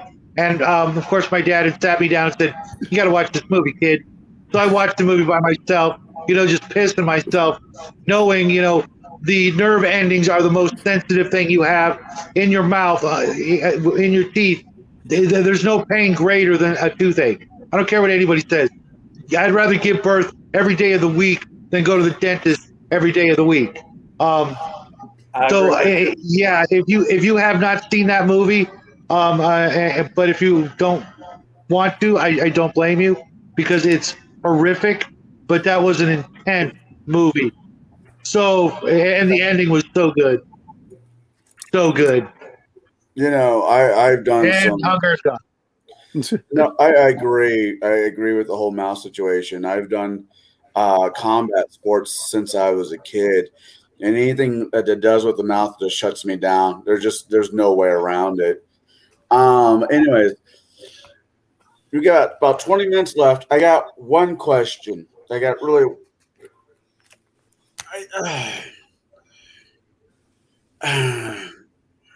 If you could change, I'm going to say with one thing, because I say if you could change anything, I'm sure we'll get a laundry list from all of us of things that would change about this movie. But if you could change big thing, one big thing that has the main hook for you, what would it be? I'll start with Mark. Maybe just a little more backstory on Loomis and his treatment of the patient Michael Myers. I would have liked a little more on that, like maybe a little more detail on what it was that he did and didn't do and why he thought he was so evil. But I don't know. John Carpenter did it for a reason, left it ambiguous for a reason. So that was my thing. But John Carpenter kind of knows his thing, knows what he's doing. So that's just me. All right, Shadow. Similar to what Mark said, except maybe a little bit more explanation. Just why he was like that. Not from necessarily the doctor's perspective, because whatever it was happened earlier on. I just something had to happen. I get, okay, him wanting to, him accidentally or whatever killing his sister. Okay, that's fine. But once he's escaped, wouldn't it be just easier for him to just start killing people all around him, as opposed to go all the way home to kill people he didn't recognize, didn't know, but somehow knew? You know what I mean? If you don't see your family or friends or whatever from 6 years old to your 20s, you could bump right into classmates and family and not recognize them. But yet, beeline straight for home. Why? That's it. All right. Younger, since you're back with us. Nurses. What? He wants more nurses in the film. More nurses. Okay. All right. Jack? Yeah, the dog wouldn't die. Best answer yet. Yeah, I knew that was going to be his answer. What about you, Omina? I would have liked to have seen a lot more Donald Pleasence. I liked him as an actor. I liked the whole voice thing. Now, by my understanding, he was drunk when he was filming, but that did give him kind of the craze, like he hasn't slept look. I think he did really well for that. Just the whole thing. And I understand they did that with Halloween too, but I would have liked to hear more backstory and why he was so terrified of the kid. And I would have liked to hear some things of like, very similar, not that they did a lot, but, when we heard things about Hannibal Lecter in The Silence of the Lambs, where they talked about he tried to escape and was eating the lady's face or whatever, just little bits like that add to more of the psychopathic aspect, other than just, and I will say as much from it is I kind of like the fact that we get the food sounds like he does feel pain, but it doesn't register the same way it would to you and I. I do like that aspect. Like I said, I like the fact that it felt like he wasn't necessarily supernatural. He was more superhuman is what I want to say without being, but superhuman like the David Goggins aspect. Things that people could have done and have done in the real world that's just not common. You're at that 1% above. But yeah, I would have liked to have seen a bit more for but then again, if we got more, would that have really made it a better film? I don't know, because we want to find out more backstory, but if we got all the backstory, would that made of us really any happier for the film? I don't know. I don't think I needed a lot of backstory with a horror film like Halloween. I mean, the less you know about the villain, the spookier it is. Yeah. That's Very true. true. This guy's twisted, and he's killing people, and he's specifically after Jamie Lee Curtis's rear end, but Yeah. Unless it's one of those things that could be a reflection of yourself. Again, that's the personal horror, which I don't think is what's really going on. People, when they said, I can't be X, like, yes, if you don't realize you can be X, then you're the one that's most likely to be blindsided by that. The Nietzsche aspect of, um, a monster I am, lest a monster I become. That Oh, kind of. be careful when you hunt that monster, for you often become the monster for the person that stares a long way into the abyss. The abyss will stare back. Yeah, it's like those profilers and stuff like that. I don't know how they do that job looking in. I mean, I don't go and look into the mind of, Bundy or Dahmer because What would be, I hate saying this, what would have been a real twist to it? What if Donald Pleasence had been the one killing some of these people off? That's wow. That's not nice. Wow. Okay. I'm saying, if you really want a weird twist for that, it's No, I get it. And I actually appreciate that. That's definitely a different way to look at it. My answer to all this would be, it would have been once he is shot and is out the window and he stands back up and he gets shot again, he dies. Movie's over. There is no sequels. There is no nothing. It is just a one shot slasher movie. And I think that right there would put it maybe, I don't know where it is on the list of scariest movies out there, but it would, there's a reason why Michael Myers is an icon of horror. And it's not because of all the other fucking Halloween movies that they made. It's because of the first one. And if they would have knocked him off after the first one and just said it's something about the water or something about the town, kind of what they're doing with the last one, that makes Michael Myers as something in, the nature of it, I would have been happy with. I mean, I think that would probably bump it up to maybe number one, maybe two of best horror slasher movies of all kind. Because once he gets back up and he disappears, you take the realistic aspect of it, out of the way. Yeah, he was shot 6 times or whatever. Maybe, as Hunger said, maybe he can just ignore the pain up until the body says, "Nope, we're good. Good night." Yeah, I think that what they should have done, instead of like doing a sequel where it was the same Michael Myers, like you're saying, something in the water that makes people snap.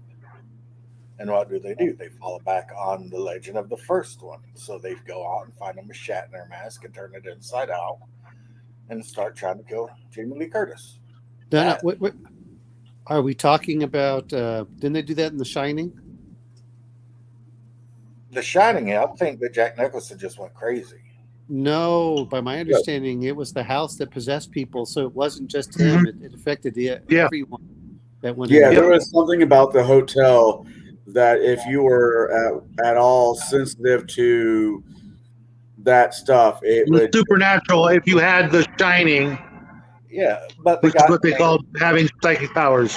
The bad guy from The Shining, he ended up dying at the end. That made it a far more scarier movie in my opinion. I mean, no, that, and there's a picture of him. What really took it off at the very end when they scanned into that picture of like 20 or 70 years ago, however long ago, there's a picture that looks there's a picture of him in it. But yeah, I think if we get to horror, you don't need it for it to be supernatural. I think as a human, we do horrifying things to each other as is, and if you just concentrate on that and make them that's all there is. I mean, there's nothing but humans until we prove otherwise. That's kind of unfair. We might as well just end it all now then. Well, we've got to allow for the possibility of other things. Otherwise, none of us is worth the air we breathe. I think that's why we play fantasy games, and that's why we watch fantasy. I will talk amongst yourself. I got to take this really quick. Mine. Well, I know. speaking of another horror movie, which bored me, but I did appreciate on the realism or the aspect to it that it was The Witch. Never seen it. The Never even Witch, heard of it. it's basically it looks like they're an old Dutch family that moves to the Americas, and for some reason they get kicked out and they're plagued by a witch, and then they believe that their daughter's a witch, and it just goes on from there. Like, and things that we don't really care about, but I can understand back in the day. I was reading a book. I think it was called Practical Magic or something like that. They think that it was an archaeologist book. It was really expensive, and the lady doesn't know how to write in plain English. She tries using these really big words, and you understand, you need to learn how to speak more effectively. I could cut out half of what she wrote almost to make it plain language, but just talking about things that they thought were trash may have actually been to the effect to ward off evil spirits, such as horseshoes and things like that. But it goes through that. But when you're out surviving the world by yourself and your milk curdles for no apparent reason, you really, that can be a death sentence.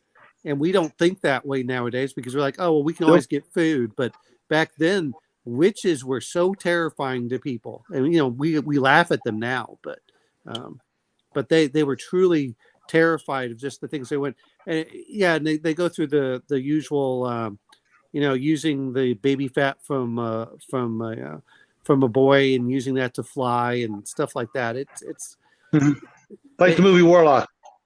Yeah, but Warlock was more of it's kind of more of humorous in my opinion, or not that. Yeah. The witch played it complete. They use like Old English and everything else, and it's played completely straight, or Middle English, I guess is a better phrase.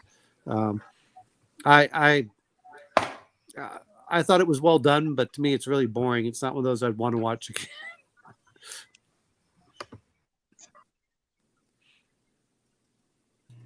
It's like everybody's leaving. I don't know. I guess the question is, since Kyle's there, what are your favorite horror movies? Evil Dead 1 and 2.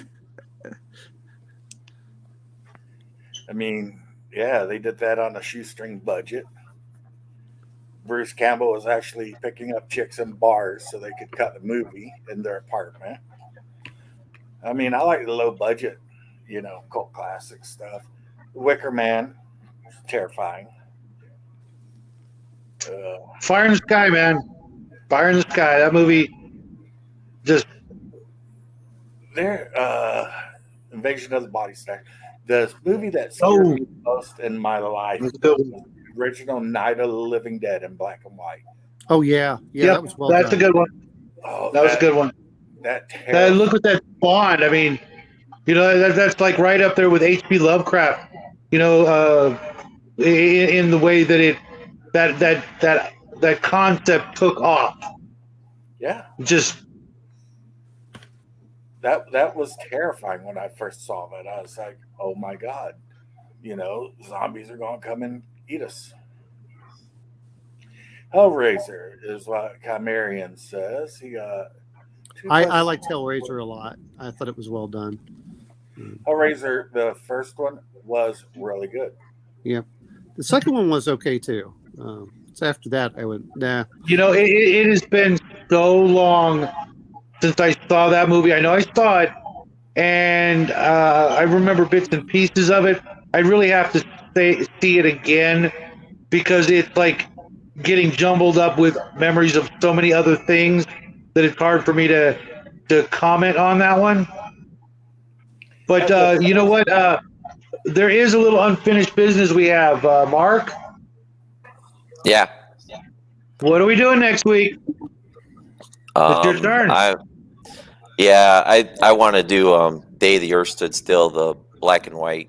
I think it came out either 1950 or 1951. It was right at right at the start of the 50s. I don't know if that movie promoted or caused the UFO saucer craze or not, but yeah, that's my pick for its political and religious allegorical type things, and how it's still relevant, I think, today, 70 years later or whatever it is. So Okay. and Yeah, I think that I'm sounds- pretty sure it's free to stream on YouTube. I checked. What year was it? It came out in, I think, 1950, maybe 19, as early as 1950 or 51. For some reason, I thought. Does anybody remember a movie called The Next Voice You Hear? No, I do not. Okay. All right, I'm gonna have to look into that one. That one might be my next pick. If not, it's probably gonna be Invasion of the Body Snatchers. That was Which version? the original. Okay, that's the reason I was wondering is, because I saw the original. I like the 1978 version as well. Mhm. I also With Donald Sutherland. with Donald Sutherland, yeah, and I like that. was the Puppet Masters. It was based off of a Robert A. Heinlein book. Mhm. Yeah, but yeah, it's the same premise. and The then one with Donald Sutherland. I still like the original thing, and I also like the John Carpenter thing. Both of those. If Bruce's channel is doing the thing tomorrow. Oh, I know. It's great for them to do that. I thought that, speaking of which, is he takes that. Remember how we talked about being claustrophobic? He takes that so much in there. John Carpenter really knows how to do a lot on a little bit of a budget. Yeah, John Carpenter's Vampires. Yeah. What was with James Wood? Yes. It was like Yeah, a that was a spaghetti, good- that was a spaghetti fun movie. western vampire killing movie. Yeah. Yeah. Are you hard yet, Padre? Like an oak teak. Yeah, that was a good one. What's Yeah. your favorite? What's your favorite scary movie? Scariest thing. You Probably either Jaws or Fire in the Sky. That last scene, the end of the whole abduction experience. Even though I know that's not what Travis Walton went through, and that's not how he described it, but the way they did it as a completely standalone movie, totally ignoring the actual facts of the encounter, the way they did that, the cinematography, just the absolute, just cold, harsh, uncaring brutality of it was just. And then the idea of coming out my eyeball with a needle. No, you're not doing that. And if you do, that better be the way you kill me, because when I'm done getting my eyeball poked with a needle, you're gonna have one pissed off long-haired guy coming at you. Because that just, oh God, that's. I can't think of anything. Damien. Well, wasn't with the exception of the dentist drill, that's right up there. Right. The movie Damien, the original Damien. Omen. You mean Omen? Yeah. I thought Omen was very well done. The second one I thought was okay. I didn't watch the third. And Did you guys ever see The Bad Seed? I've heard of it, but I haven't seen it. I think I might have seen that. Yeah, imagine Damien's a little girl. Oh yeah. Another one, Exorcist. You can't throw out Exorcist, man. I've watched. Yeah, but that one. Here's the problem with that one. I've seen the movie a bunch of times, but I also saw, what was it, like Scream or Screech or whatever the parody of it was, and that's all I think of now when I think of it as James Wood. After he had those enchiladas or whatever. That's all I can say. I can't. My brain can't actually access the files because that movie's in the way. Yeah, but these movies I'm naming are all movies that I saw when I was, young, teenage. I mean, And before, yeah. This shit scared the hell out of me. How yeah. the the thing is I remember being scared of the silliest things when I was 6, but nowadays but then I saw a lot of these movies that people talked about when I was 20. For me, it's still Alien. That still gives the thing of when it gets dark and the music's playing that I don't want to open up the door. That's the one thing that's still out there. But overall, some movies I just love just for the idea, but they don't really scare me. But the idea disturbs me. But I love these just because we can throw them into games later. I'm trying to think. That's why Jaws affects me so much. I've been on boats since then, but I stopped surfing after that movie. I just couldn't do it anymore. I used to surf every day or boogie board with my brother. We'd take the bus ride to the beach. At younger than Jackie's age, we could get on a bus, go to the beach for the whole day, sometimes spend the night at the beach by ourselves, no adults. And, praying that we didn't lose our $1.25 to get back home the next day and have, money for breakfast and then catch a bus. After that movie, after Jaws, couldn't do it anymore. I just couldn't. I'll get on a boat, but I'm not getting in the water.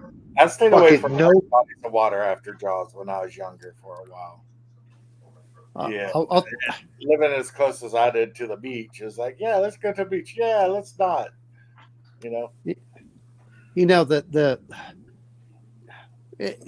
Living in Florida, we had several shark attacks from the bull sharks, not from any great whites. Bull sharks are horrible. They go all the way up to Lake George now. Bull sharks can go all the way up the Mississippi. I mean, that's what gets me is they can do both. They can go in fresh and salt water, and they're aggressive too. But not that people are that afraid of it, but man, if you're going to be talking about Florida, how can you forget about the alligators? Oh yeah. Well, you see, it's not that I'm afraid of the shark attack. It's that I will do whatever it takes to make sure I die some other way. And all kids are learning all kids in Florida are taught how to avoid a gator when they're young. Sure. I grew up here. Yeah, you don't go in the swamp. That's where they live. Hey guys, real quick, I gotta bounce out of here. So, all right, I'll pass on the word what we're doing next week. Oh, here he is. Okay. All right, later. Good night. Bye. Jack, so what is yours? Since you're much younger and more fragile. He'll just snark him to death. Whatever it is, he'll just give him a smart ass comment, and then they'll just be like, ah. Yeah, probably. Though that'd probably make them want to kill me more. Do you remember the 1987 version of It? The one on TV that they did, with the guy who did John Boy. I remember going into school, and I think, really, I hate saying it, I've noticed that women seem to like horror flicks and slasher flicks more than men. Yeah. And I'm like, what? Yeah, because of the psychological effect it has on them is different from us. We were talking about this, I don't know if you were there, but more children were conceived after a horror movie than any other kind of movie because of the biological functions that happen within humans, the up and the down, of the adrenaline from the fear, then the endorphins and the dopamine rush that happens after the survival or knowing that, I made it through this movie, and then they're all on that big old rush and off to the bedroom they will drag you. Why do you think I sat through horror flicks and haunted houses with my exes? Okay, so because dummies. Your mother did not raise any dummies. But then again, I've only met two of the Hungar family, so I don't know. Are your other brothers, as bright as you guys, or? The other brothers are on my dad's side, my biological father's side. Some of them. So Jack, I never let you finish. What is your favorite horror movie? What's my favorite horror movie? I don't really watch that many horror movies. I'd probably say, honestly, I'd probably say Fire in the Sky as well, just because aliens. I'd say Jackie's most feared thing is Democratic National Convention. Probably. Oh, Just a documentary about that. That's the worst horror movie. it, The video about Bernie Sanders. you know what's funny is you joke about Bernie Sanders, but when they still had him online, with Infowars and Alex Jones, it was interesting watching them. And this was the reason I liked them is they would come up to interview Bernie Sanders supporters, and they would shake their hand at the beginning, and I got to watch an entire thing instead of them trying to clip out little bits and pieces. And it was very interesting seeing the schism that was going on. But yeah, I don't know. I guess what is it? What was that one that they made of the Clintons? That comedy or whatever.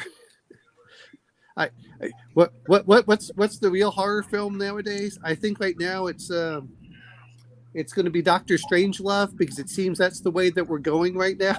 Oh yeah, or Red Dawn, the original one. Yeah, but I meant, but it seems like our No, politicians it won't go Red Dawn. It won't go Red Dawn because too many people are hoping for that. All the rednecks are hoping for that. Hey, I'm ready. I'm ready. Bring it on. Everybody, Bring it on. I will own so much property at the end of that. Hey, right here in California, I will be a rich dumb bitch. They bring that shit to my doorstep. They better bring a tank. Florida man is praying for a Red Dawn situation. I was about to say, are we talking about Jehovah's Witnesses or Mormons? We're talking about Russians. Oh, I was thinking Ruskies. No, to be fair, you were talking about zombies. We're headed towards the zombie apocalypse by everyone that believes the news. Zombies. Well, I'm prepared for zombies. I'm prepared for Actually, what I'm afraid of is barely dressed guys with hammers trying to break into my apartment. No, Connell, did you just see the Elon Musk where he sent off something on the tweet? No.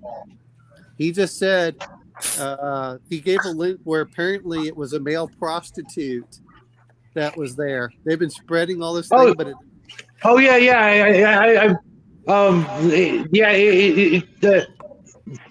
I don't even know where to start with that one. Is that or a drug deal gone bad, followed up by male prostitute trying to escape the Pelosi mansion? No, I know all the. There's our horror movie right there. I know all. I know a weekend at the Pelosi's. Oh no. Oh, an 80-year-old man Joe with Biden a heart story. on. Come on. Is there anything more terrifying than that? Yeah, the sniffer, a Joe Biden story. Walking in on your grandparents, that would give you nightmares. Oh God. Well, it depends. No, it does not depend. Well, I'm just remembering what my grandparents told me at like 70. Oh, when was this? Is 1993. So I guess they were like 76, 77. And I said, if you hear noises, don't. It's okay. Nothing bad's going on. I just went, that's too much. That is completely a matter of conjecture. That is completely a matter of opinion. I have an uncle who's a year younger than me. So, yeah, I know how that is. Hey, Kai, if you're still there and want to hop in, we'll talk about Hellraiser. I don't know how long you guys want to stay on tonight. It's the end of the month for me, and I barely used any hours. So, Omen, I know you like to talk, and I mean that as a compliment. And I haven't hung out with you much this month, so I'm going to do an extra long show. Connell, I've got a real quick. Connell, did you hear what we're doing next week? No. We're doing the Day the Earth Stood Still because that's Mark's choice for the week. That's fine. Wait. I'll have to reach out to him which version of it because there's been 3. The original. He wanted The 50s. 1950s. Yeah. Ooh, that might The be original. Okay. I'll figure it out. I got a question for Connell, the cigar DM. Me and James was talking about this the other day. We ain't seen you on the channel. October is, to be completely honest, I've probably spent more time drunk this month than I have in the past. It's not a festival kind of drunk. My depression kicks in hard in October. I've said this before. Shadow has heard me. October is an extremely rough month for me. I thought you were chopping up deer. Well, deer too, but work is work. I drink a lot this Yeah, month. I'm just gonna keep telling people you're chopping deer. Yeah, Yeah. if you need somebody to talk to, though, bro, I'm here. I appreciate that, and yeah, I have a few people, Shadow being one of them. I know if I need to reach out, they'd be near. It's just I'm one of those old-fashioned guys that we don't talk about our problems. We just sit in dark rooms and drink. What problems? We don't have problems. Like the Boondock We have Saints obstacles. says. We have You got a obstacles problem? or opportunities Yeah, well, or everybody's happy seen- accidents. Everybody's seen Okay. the Boondock Saints, right? Oh yeah. You got an issue? What you do with it? A real man keeps it to himself. Himself, yeah. Dies with 10 pounds of steak in his ass, just like the Duke Wayne. No. Oh, speaking of which, a little bit. The day the Earth stood still. Apparently, someone put it up on YouTube, and it's up there right now. So for the 1951 version. I think I think the last time I saw it was with my grandparents. I mean, it's actually funny that somebody asked me a couple days ago. It's like, when was the last time you saw an old black and white movie? I mean, does it have to be old? What? I Not just the watched backup, 3 weeks Doctor ago. Strangelove with my son. That's what I watched with him. All the movies Wow. I watch, are in black and white. Well, a color monitor might help you out there. Oh, I He's tried those colorblind. glasses. I'm colorblind. He's colorblind. Yeah, sorry about that. Yeah, no, it's fun. There's these glasses that came out. They're out. That is supposed to help people that are colorblind see color. I tried them on my birthday. Gave me the most wicked headache and killed my eyes. But I saw color. I saw true color for about 30 seconds before I ripped those damn things off my head. Well, yeah, at least you got to see some color, bro. Yeah, That is a cool pink shirt you're wearing, though. I'm gonna it is ask- not pink. Damn it! It'd be white. This is gray.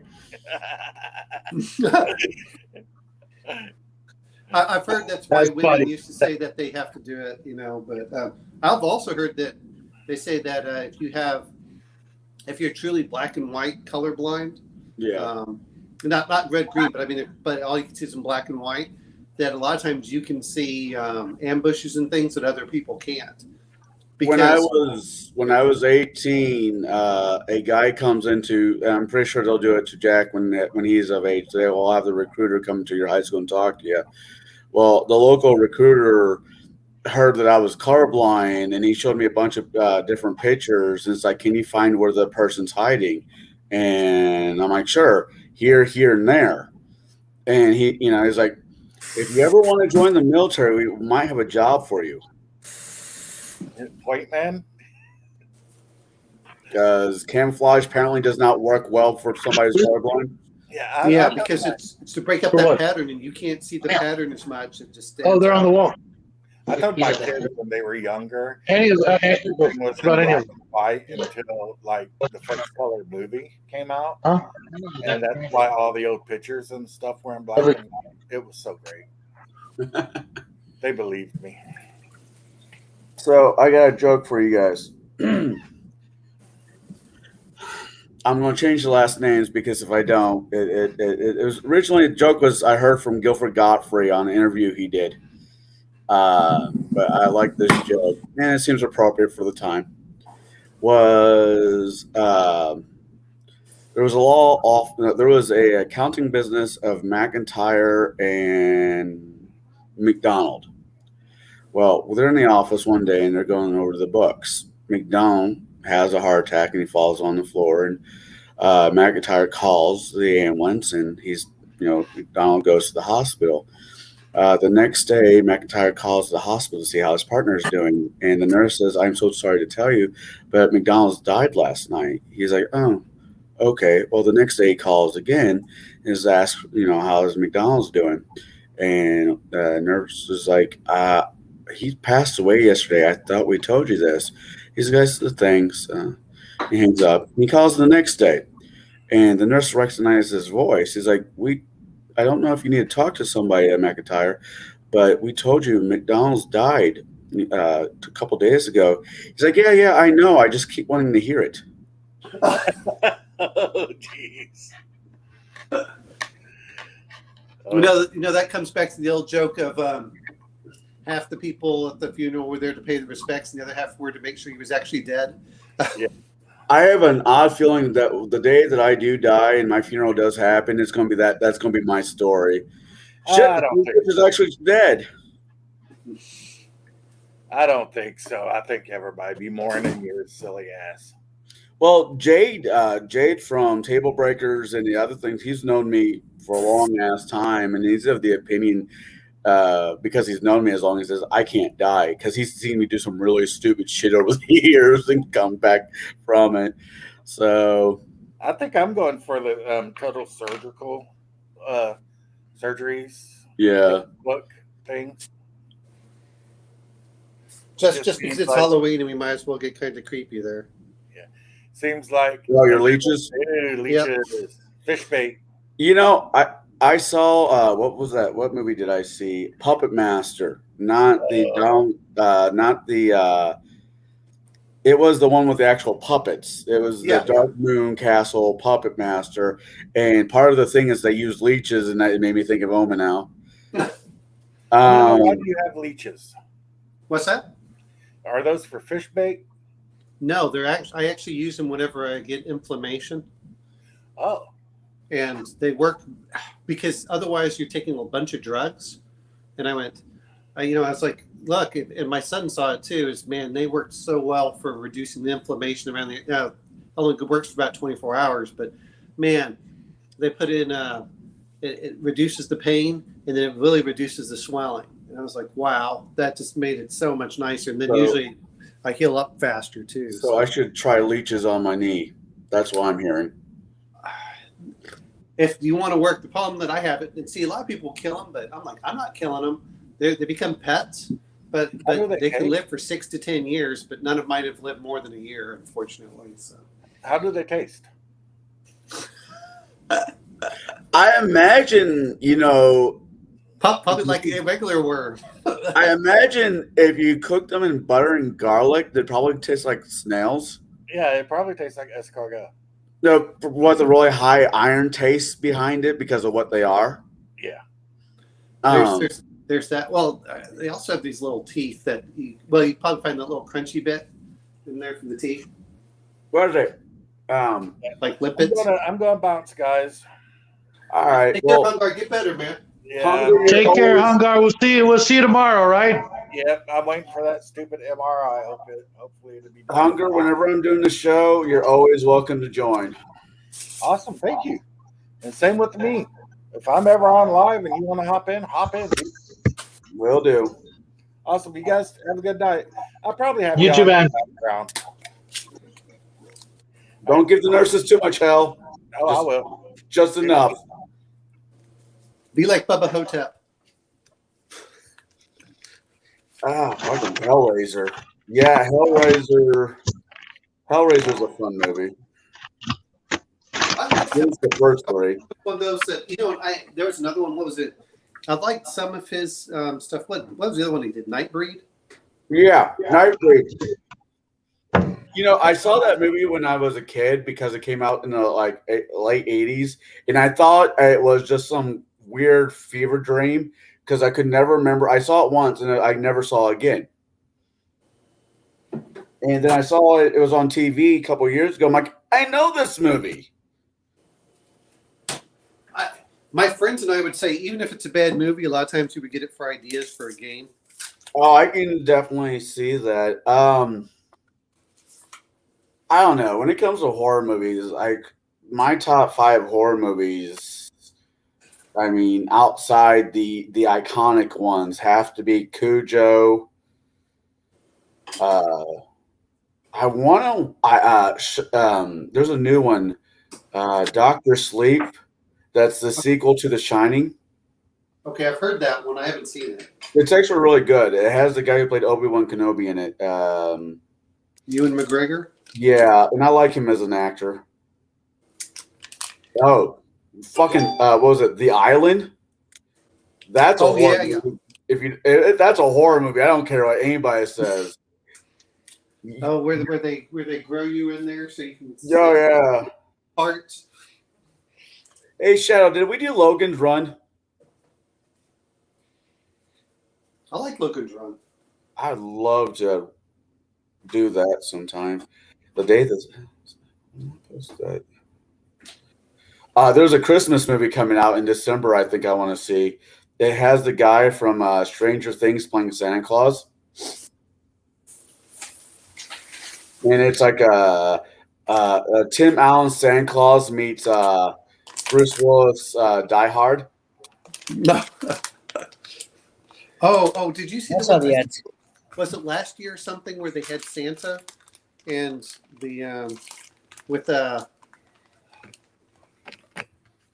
it was the guy who was in the Shield, not the his sidekick, not the normal guy, and then it also had Mel Gibson in it as Santa Claus, and he's trying to kill Santa. Oh, no, but I'll watch anything. I know of it, and I'll watch anything that Mel Gibson is in. I've always been a fan of Mel Gibson. That's I don't care about his personal views. I really don't. There's a few of these actors that have, like you said earlier with Jennifer Lawrence. I like some of her movies. I really don't care what she thinks as a person. That's not my problem. No, I try separating the two out. It's just the fact of how crazy people are. Where When some did we, and I'm really trying to keep politics out of these streams. They happen. I realize that. But when, as a nation, when did politics become a? I remember growing up, and politics was something you just really talked about every so often. It was not the. You did not define yourself by what line you stand on. It was just something you did because you are a citizen.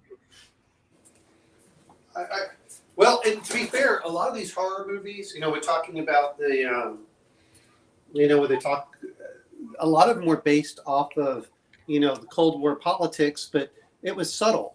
They would talk about all these undercurrents and undertones of things, like the threat of nuclear war, the threat of communism, and a lot of these things, which is what they said with Invasion of the Body Snatchers.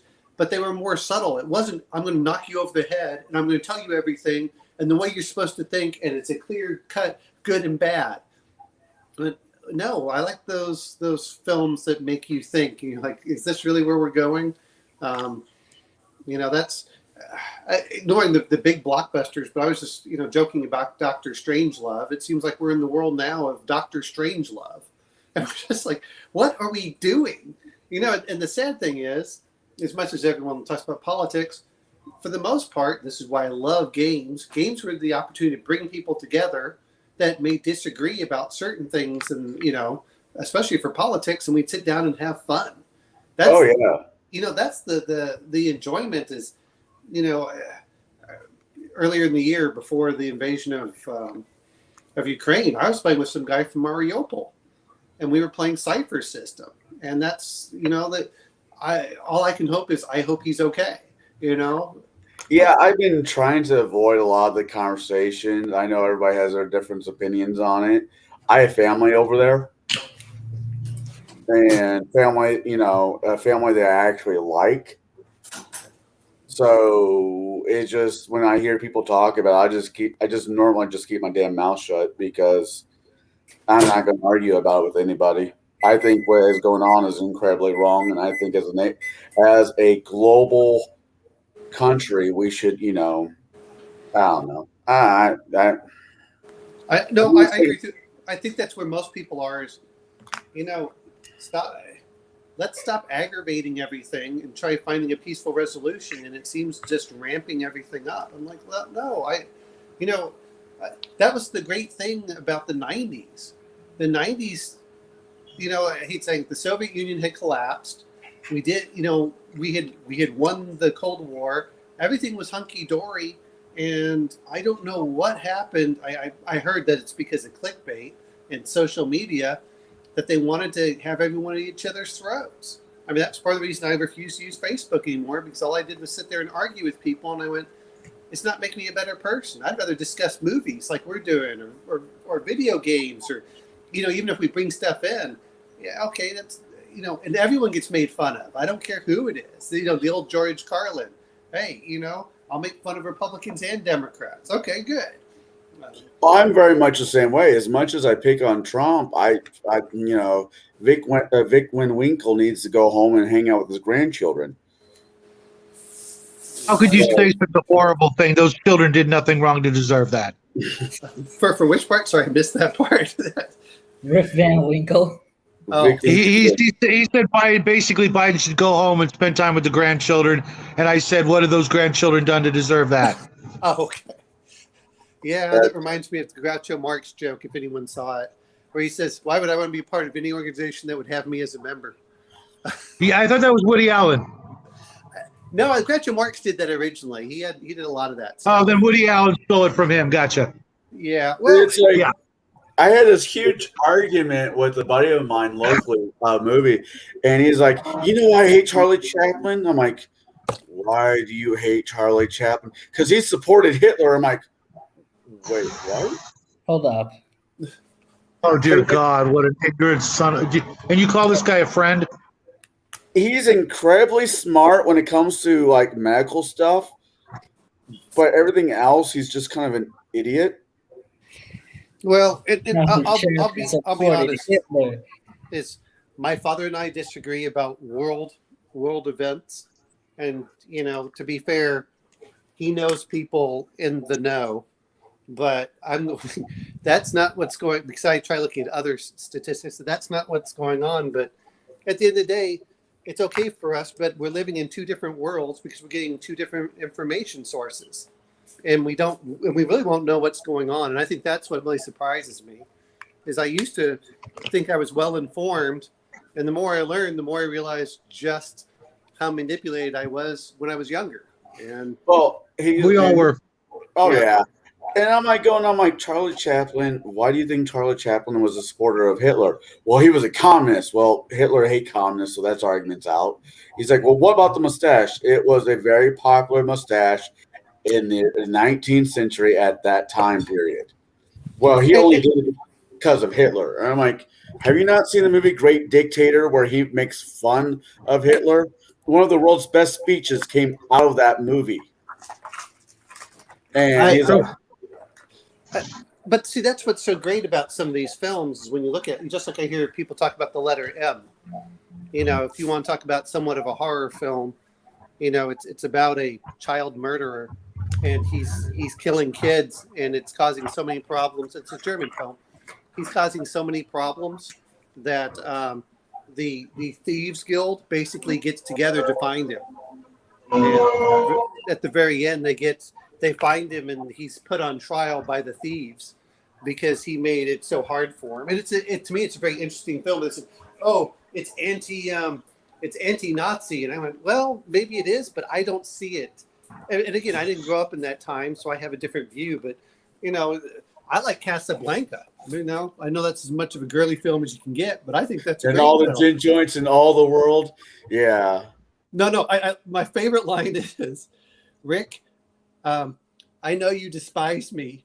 And he says, well, if I ever gave you a thought, I guess I would. That is wow. That's a good line. Wow. I am going to have to remember that one. No, Same here. Casablanca's got so many great one-liners in there, especially when he goes over and he says, we're round up twice the usual suspects. And, but I looked at that and several of the old films from the 1930s. I didn't realize I was listening to Mark Robert with Eric Hunley on some things because he talks about some of the stuff he worked in Hollywood, and he talks about I guess the movies used to have 120 pages, and now they're just using about 100 because they spoke a lot faster. That's why it feels like there's a lot more depth, even though the movie's the same length. Even if it's a 90-minute movie. Yeah, I can't think of a Humphrey Bogart movie I didn't like. My favorite's the Big Sleep. I still love that one. That's a good one. Maltese Falcon, I have easy. never seen that one. I've tried to Uh, find a copy of it. It's hard. Yeah, well, they don't want you, having things like that. It's amazing what other people decide you can and can't have these days. My ongoing struggle to find paperback or hardback books is a perfect indication of what's going on. It's terrifying. No, I don't know. There's Audibles helped a lot for me in certain cases, but I still like buying hard books. I just bought actually this book, which was kind of expensive, but I thought it was pretty good. Yeah. For kind of the survivalist aspect. That way, if we do lose power, I would okay. And I've got a book on mushroom identification, so you can find edible mushrooms. Oh no way! I was just talking about that book. That's a fantastic book. I haven't bought it yet, but yeah, this one. Everybody should. I think this is a really good one, and let me grab one more. My overall opinion about when it comes to survival and mushrooms is if I can't find it at the store, I'm not going to eat it. There's not enough nutrients in a mushroom to bother. But that's just me. Yeah, well, here's the thing. If you know how to find them, they're worth a fortune. Right. And if you know how to find them, it's easy. Mushrooms. I'll have to look for that one. I'll have to get that. No, this is the Gulf Coast. You should find one that's more related to where you live, unless you move down here. When I was up in the Northeast, or Northwest, of course they have mushrooms out the wazoo. So that's why people take them for granted. Whereas I don't want to dox you, but from my understanding, you live in the Texas area. Yep. Central Texas. And you've offered to feed me, so of course I'm moving in. You know what? I'll say this much. I got 36 acres, of which about 30 of it's going to be planted in a few months. And I need to go put up my pomegranates and jujubes. So I need to go I'm going to put them on my property fence line, but I want to talk to my neighbor, see if it's okay first. I like having good relationships with my neighbor because if the world goes south, he's the one that's going to...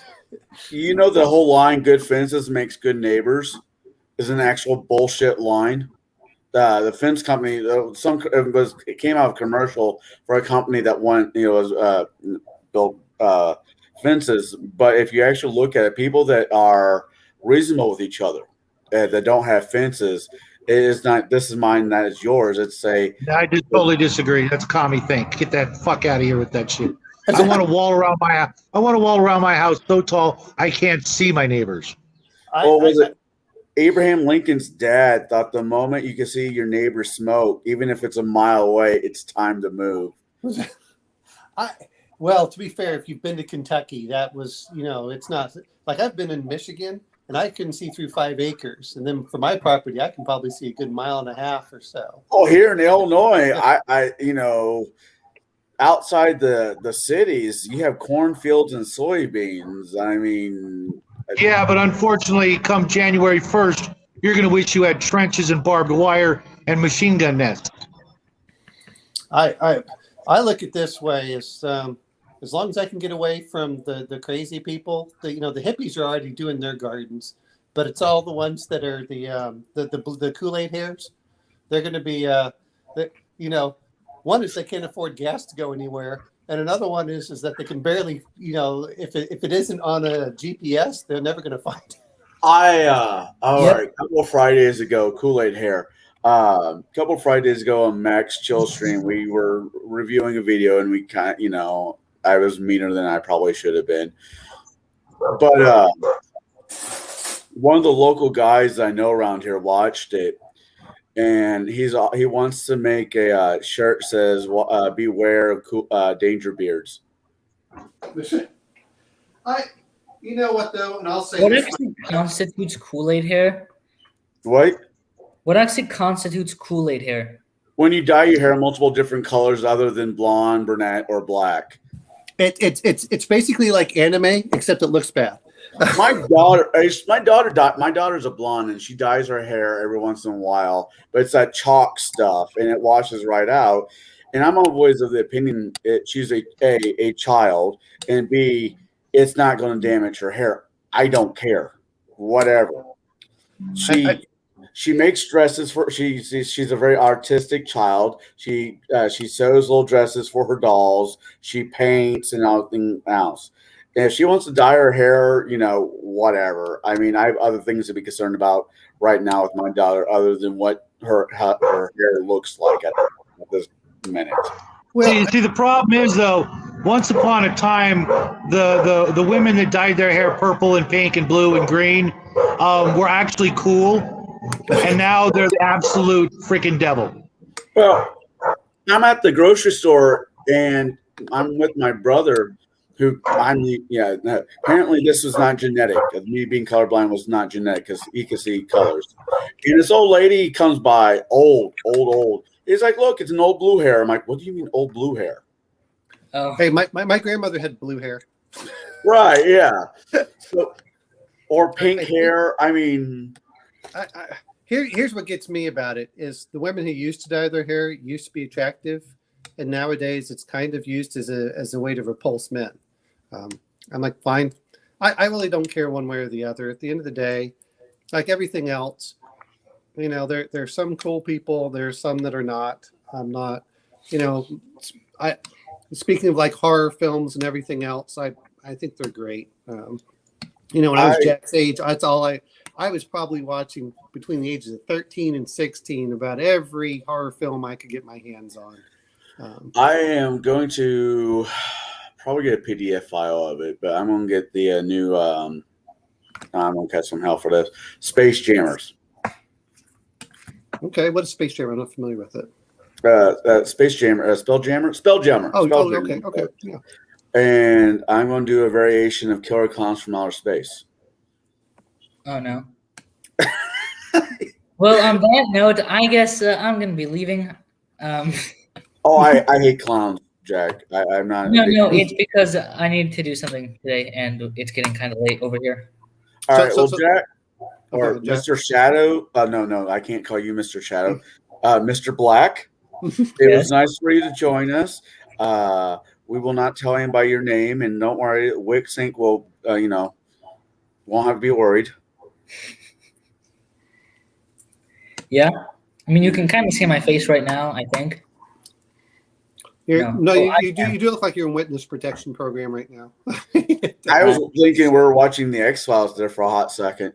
God, I missed that show. That the first, my favorite episode of that was the devil worshipping PTA.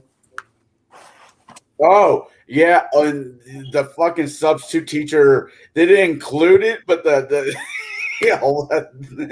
God.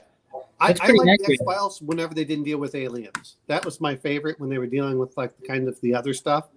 The alien thing to me was, I was like, I don't care about the aliens. The guy that can basically take it easy, Jack.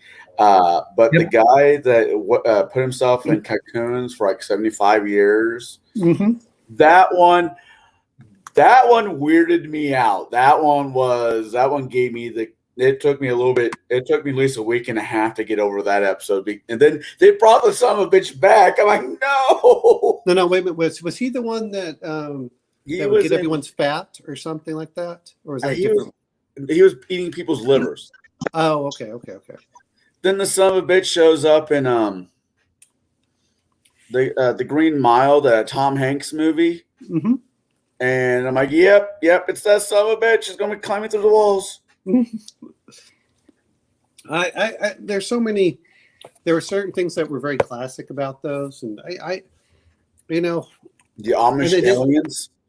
And they didn't try getting as much. Like right now, everything's about a message rather than just trying to make good stories. And you can send a message, but you have to make it subtle, and that's what's so great about a lot of those. I recently just saw the Black Adam movie with Dwayne "The Rock" Johnson. Okay. And I really enjoyed it because a lot of the superhero tropes that we've been dealing with over the last, since the MCU popped in and it's not, it wasn't really driven as it has before in the past. And there's a great line in the movie that they've showed in commercials, so I don't feel bad for saying it, was Hawkman is basically, yelling at Black Adam, says, "Heroes don't kill people," and Dwayne Rock, Black Adam says, "Well, I do." And I'm like, okay, all right, I think I have a new favorite hero now. Well, I think people forget, just like Shadow said, is we go to these places to go on vacation, to let our mind wander off somewhere else. And, and that's, I don't want all this stuff brought in. It's one thing to say, oh, you can do a few jokes here and there, but yeah, I just much prefer, that's why I think that the 80s and the 90s had such good films. And, yeah, I mean, even kid wise, the Goonies. Goonies is one of my favorite movies. Yeah. I actually had a friend who spoke, he was fluent in Italian, and we're watching the Goonies, and he looks at me, he's like, "You know what the guy is saying to his mom, right?" I'm like, "No, because it's not, subtitled." He's like, "Why are these fucking kids here?"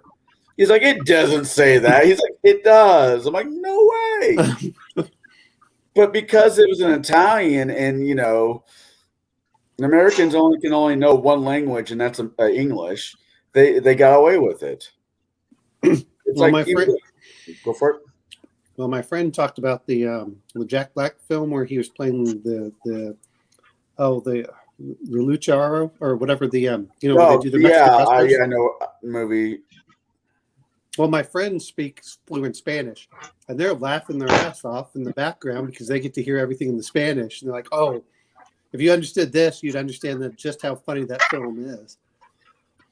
It was even more still Jack Black movie came out in that era, but the Harry Potter movies with Ron, he was cussing left and right, but because once again it was here in America people didn't get the references. I don't know how many times you could say fuck in a movie before it goes from like PG-13 and R because of language.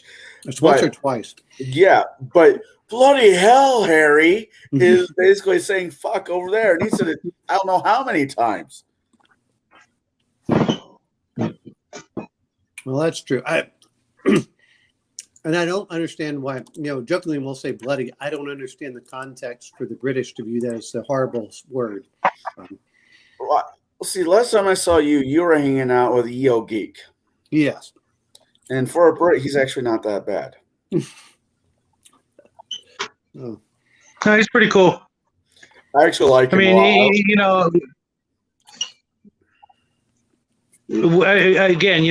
don't know him that well, but game wise, we get along we agree on a lot of gaming aspects, and that's at the end of the day, for me a lot more important.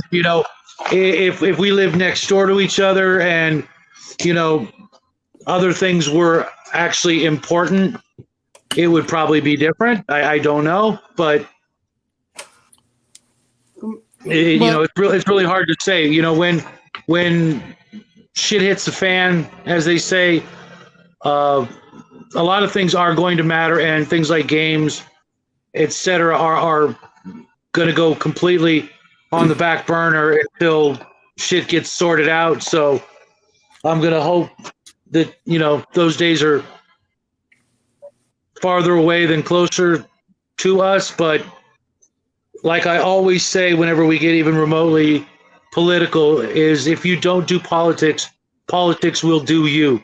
So you should know the bare minimums, or better yet, as much as possible about what's really going on around you, at least, state-wise, or, if your country only has one state, so to speak, then you better know what's going on and be on the right side when all is said and done and all the bullshit settles down, or you will probably not be in a good spot. Well, my plan is go for it real quick. Okay. As someone who does work for government, we deal a lot with the local governments. And people don't understand on just how much, whenever people say your vote doesn't matter, it absolutely does. It may not make a huge difference when you're voting at the national level, but at the local level, it's a huge impact on things like I said, as I work on dams. It really does impact on which dams get influenced, which dams get repaired, which dams meet certain things. And you may not realize it, but a lot of people do live in a floodplain where if these things fail, it would put them in a bad situation. And, for people to act like, again, everyone wants to focus on the national level, but really, like here in Texas, your county commissioner determines what road gets paved. Now that means a lot to you if you're getting potholes in your road. And those are the things that affect your daily life. And that's the problem I have had with too much of this is they want to nationalize politics instead of really the great aspect of the federalist system is it's supposed to be at the lowest level possible. So you have a chance to influence it. And if you don't like what's going on, you can move away. And I think that's the problem that we have nowadays is that it's just more and more intrusive. And like, no, it doesn't need to be this way. If you want to live in Chicago and you want to have all these rules, that's fine. But let it stay in Cook County. Stop trying to push it over to Texas. I hate to. Indeed, it doesn't need to be that way. Yeah. But human nature is once you get that taste of power, that's all you want. And that's exactly what we're experiencing in the most profound sense I've ever seen it in my lifetime. And it's getting worse day by day. If you don't do something, something will get done to you, and you'll no longer be in a position to keep it from happening to you. Yeah, go ahead. Sorry, Connell. Well, really quick, I just want to say this. If the fit does hit the proverbial shin and I'm able to grab my daughter, I'm going to go to wherever Omenau is because, A, he offered to feed me, and B, I have a skill that he might find useful. I can cook and, I can cook and break down large animals. Not a lot of people know how to do that these days. Oh, I'm looking at, I've got these pomegranates I want to go plant. And it's about the right time of year, just about. So, I thought pomegranates liked it hot. Pomegranates are one of those, like when I lived in, which sounds funny. So, like when I lived in Iraq and when I lived in Afghanistan, it would get hotter during the summer and colder during the winter. Right. So, they're really hardy plants. Like the same thing with jujubes, but yeah, they'll grow down here. A lot of people. Yeah, I think we've got a couple of pomegranate trees in my backyard. Too much work to eat, but whatever. In a pinch, I'll eat them. But in a pinch, I'll be eating pine trees if I have to. Well, no, you can. If you know what to eat, you can. Well, I saw someone where they showed you how to break it down fairly easily for the pomegranates, but spoon. Yeah, with the spoon. The other one was spoon and water, actually. And some of the people I work with, a lot of them, I'm still trying to get a share of a cow. So that's honestly, if you have the financial means to pull it off, that is the best way to get your beef. If you can go to a co-op, your local co-op, and able to work it out with a farmer. Well, my coworkers are like, hey, I've got a cow. And every so often they'll come around, they only want like half a share, and they have 3 cows and they want to get rid of. And so I'm honest, well, just let me know and how much it costs, and I'll get it. I'm still waiting for one of them, but we're still looking at 500 pounds. And I'm not sure my big things. I need a freezer for it. I recommend, even if you don't buy that much, getting a deep freeze is always a good idea. My apartment, I can't, but I have a buddy who lets me have a deep freeze over at his house. And I give him maybe $15 a month just for the electricity of it because they don't take much. Yeah. Oh, they're great. The only problem I've had is my son sometimes unplugs it and his mother's lost a lot that way, or they lose power. But yeah, I mean, yeah. But you know what? That's some of the issues that they've had. I may have issues with her, but that woman knows how to make $1 go further than I've ever seen. I actually went to a dollar store the other day to see if I could find any Halloween stuff for arts and crafts. Mm-hmm. And I thought Shad would be so proud of me. It depends on what you buy. I bought, because Halloween is basically over, I bought a bunch of Halloween stuff that was probably each item was like 75% off or some variation of that one. And what would have been like a $40 bill was really like maybe $25 altogether. That's You not know, how math works, but okay. Well, hey, you it was say for my. some of it was half off, some of it wasn't. I know what you mean. It's still funny. I went in there with $40 thinking I was going to spend all 40. I came out with 5, 6 large bags full of crap with, $15 left in my pocket. I'm not going to bitch.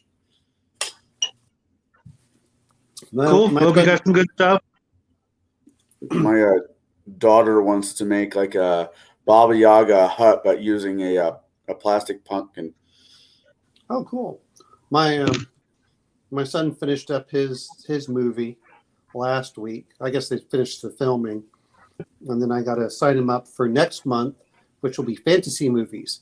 So he gets to play in a fantasy movie, and then Another quick joke. Guilford Godfrey, I'm giving credit for it. Was how did the joke? Oh, okay. Son comes home from school happy, and his mom's like, "Why are you so happy?" He's like, "I got the part in the play that I wanted." She's like, "Yeah, what are you playing?" She's like, "I'm playing a Jewish father." And the mom's like, "You need to go back and ask for another role." He's like, "Why? Do you not want speaking parts?"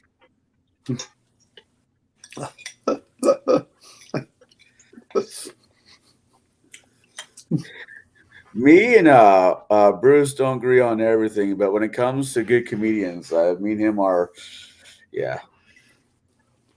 well, that's why I love the things that are laughing and to me to be irreverent. It's I just the and we'll see. The my hope is that things will improve as the legacy media begins to implode on itself, and we'll go back to normal, where games are games, and orcs are orcs. The demons. That is so fucking stupid to me. That is so fucking stupid to me. That an orc was representing anything other than just being a fucking orc. Do I need to go play? Oh my god! They're making a Zelda movie, right? Supposedly, and somebody's like, I don't understand why they have to ginger swap Zelda. I'm like, wait, what? He's like, Zelda is the hero of the game. That's who the game's like. Have you ever played a game? He's like, yeah. And I'm like, no, you haven't. The hero's Link. Zelda's a princess. He's like, no, it's not. I'm like, yeah, it is. Well, here's what I think that happened. I don't know and I enjoyed the movie. If you have Netflix, the movie Bright, I enjoyed. It was Oh basically, god, I love that movie. well, it's basically Training Day and Shadowrun. Yeah, It's the way that I want to phrase that. And in that one, yes, they kind of alluded to it. I'm sure that whoever wrote that article watched that and said, "Oh, it's this," and all I could think of.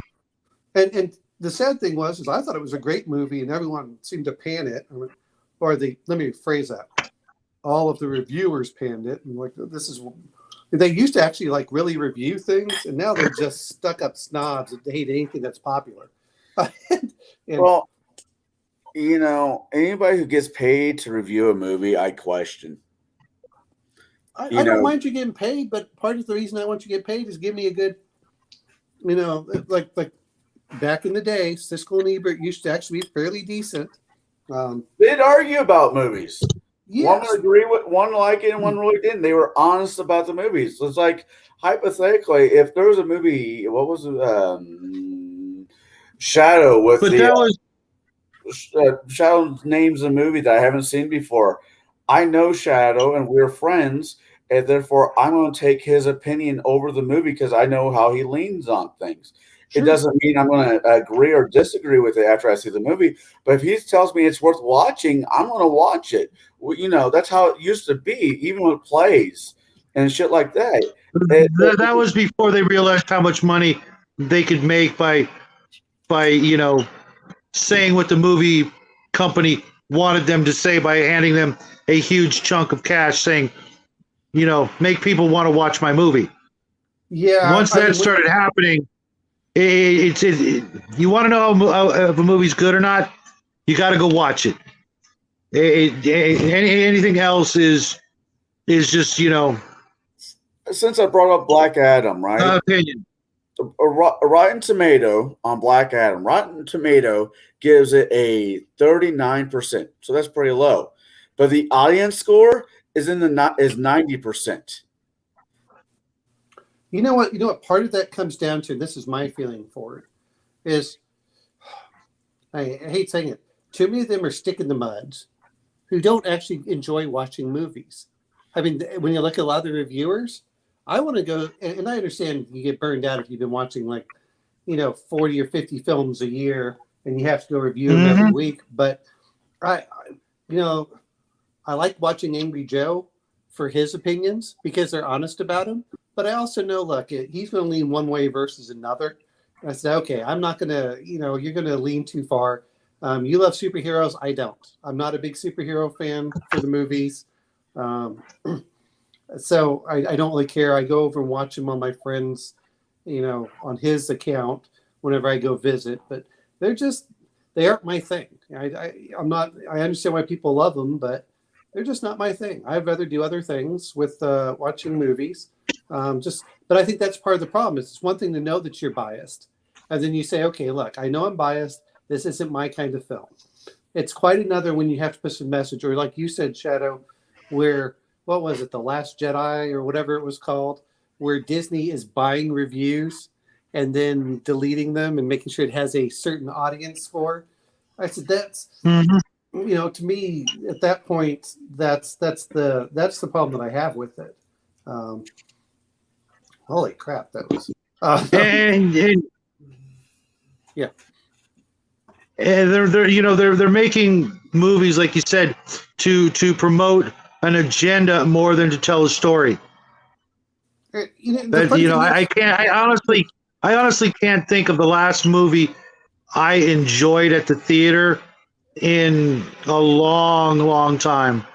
Venom was okay. I love Venom. Oh my god. Yeah, see, I like Venom because there was no Spider-Man. It wasn't a Spider-Man story that had Venom. It was on its own Venom movie. And every time they've tried to do that, most of them have fucking flopped. Okay, so let's see the films that I enjoyed in the last year or so. I enjoyed Dune.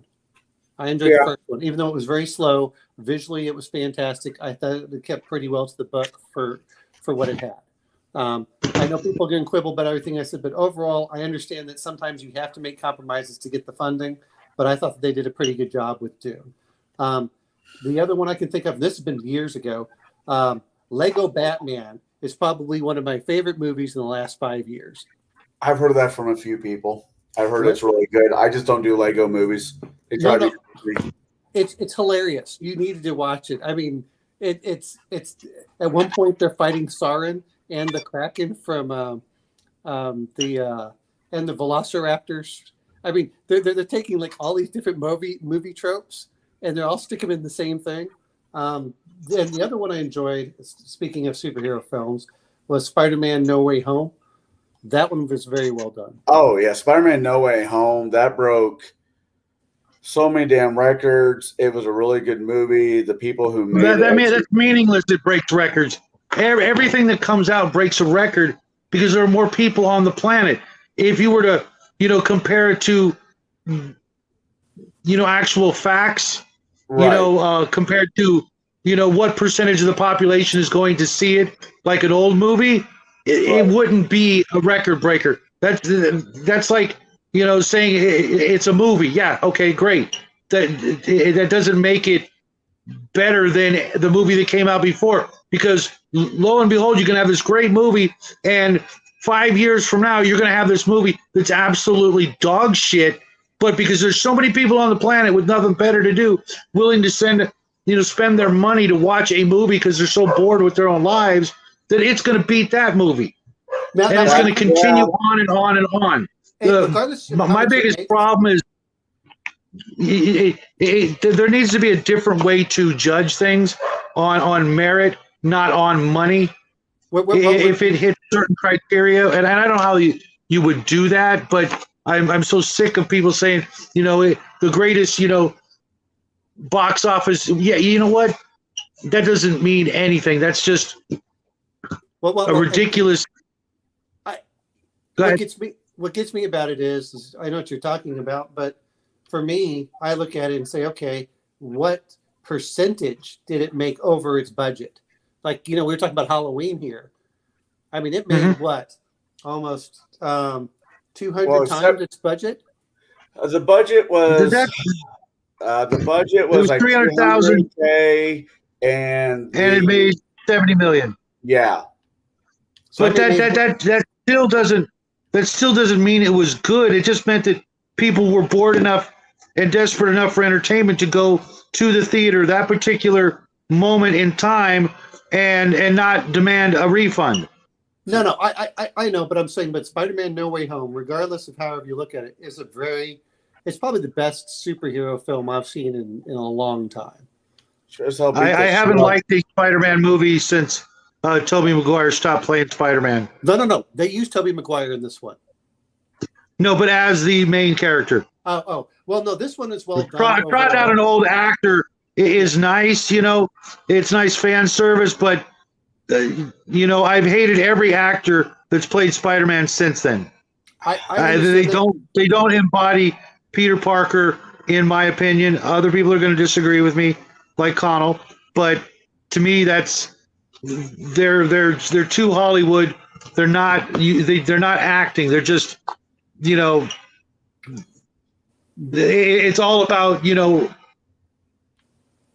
physical attractiveness. They're looking for, the most handsome guy they can find to play Spider-Man that can act, when Tobey Maguire was the perfect Spider-Man because he wasn't the most attractive actor they could find. He was way on down the line because Parker wasn't supposed to be this, boy band looking individual. He was supposed to be the guy who blended in and nobody noticed, not the guy who was voted most likely to succeed, as a male model or prostitute. Up until he got bit by the spider, then he became the hot boy next door. Here's the thing. He didn't. Did you watch the newest one, Shadow?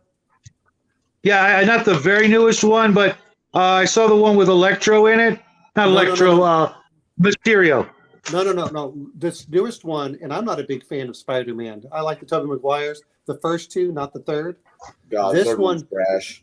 This one did an excellent job. I actually thought it was very well done. And I'm not, like I said, I'm not a big superhero fan, but they did a great job for that one.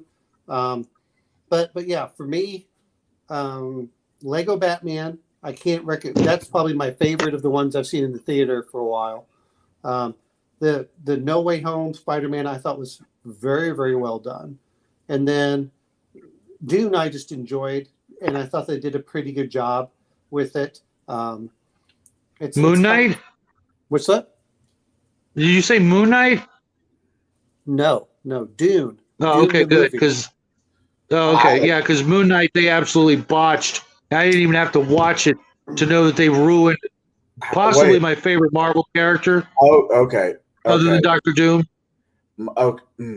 I saw Moon Knight and I've read some of the older comics. Connell, have you actually hated a Marvel or DC movie in the last 20 years, though? Yeah. I hate them all. Okay, that's the problem. I absolutely despise them all. Here's the problem that we're running into. They were never meant for you. They were meant for the next generation. Fuck the next generation. I'm going to be a little bit different. What they're meant for is for someone like me who never read the comics for them. Oh, that's true. I'm going to be honest, is I don't have any investment towards them. I don't have anything where I've invested myself into any of these comics. So when I look at it is the movie good or not? And some of them are well done and some of them aren't. And even when they're well done, and I'm going to be honest about this, I still don't enjoy them that much because I like they tend not to have the same level of stakes.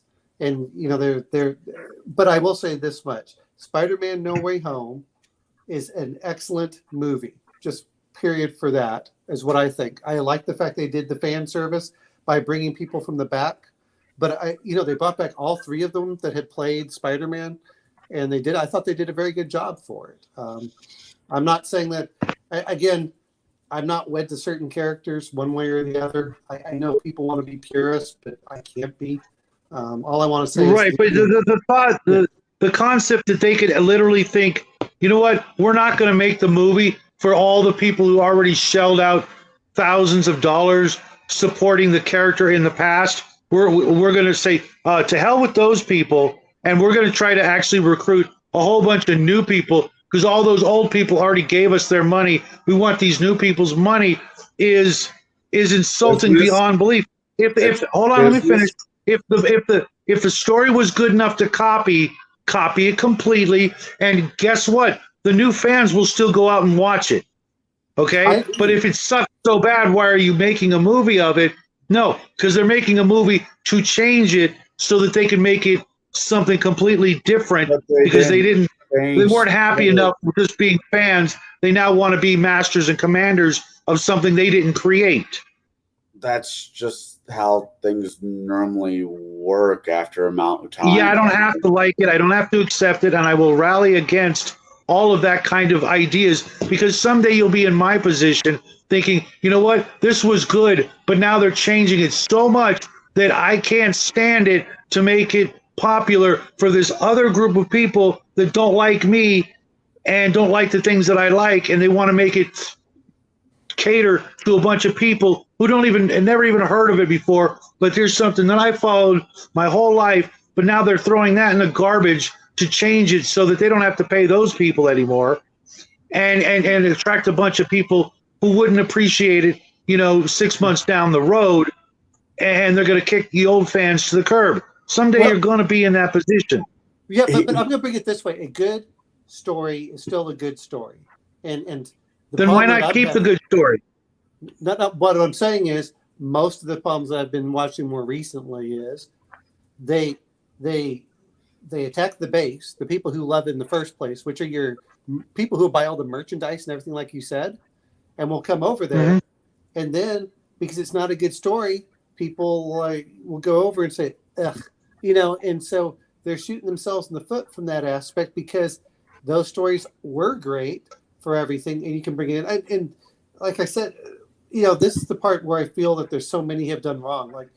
And I speaking of a comic book movie that I really enjoyed, but unfortunately fell flat at the box office was Dredd.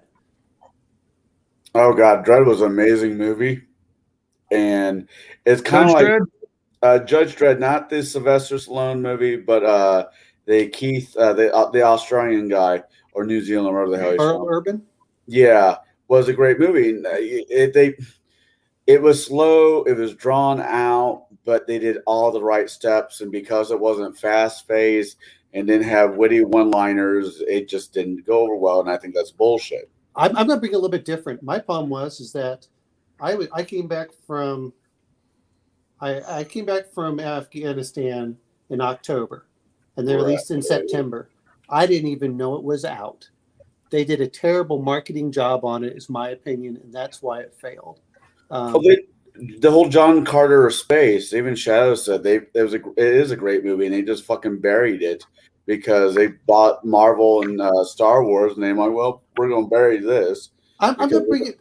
The problem that I had with it was, and this is the problem with whenever you have the marketing team. Your marketing team did it terribly because I looked at it and I'm like, I don't want to go watch this because it kind of turned me off for what I saw. And marketing is supposed to bring that out. I mean, I've gone seeing a lot. Well, even during the marketing phase, they had decreed that it will fail because we cannot risk it doing better than Marvel or Star Wars, and we do not want to continue paying the Edgar Rice Burroughs family and estate any more money than we absolutely have to stay within our contractual obligation, and we'll be damned if we're going to make them any money to where they might make something when our contract expires to compete with our monopoly over entertaining the masses.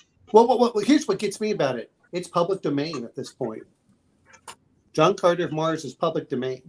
Now, a lot of times they're going towards trademark. That's what they're trying to go for. But it's like Frankenstein. I'm sorry, at a certain point, that's where they're trying to get it. But I like I said, I still haven't seen it, but my friend loved it. And I said, it was just one of these things, like you said, is they didn't market it. You can tell it's the same way that happened with Firefly.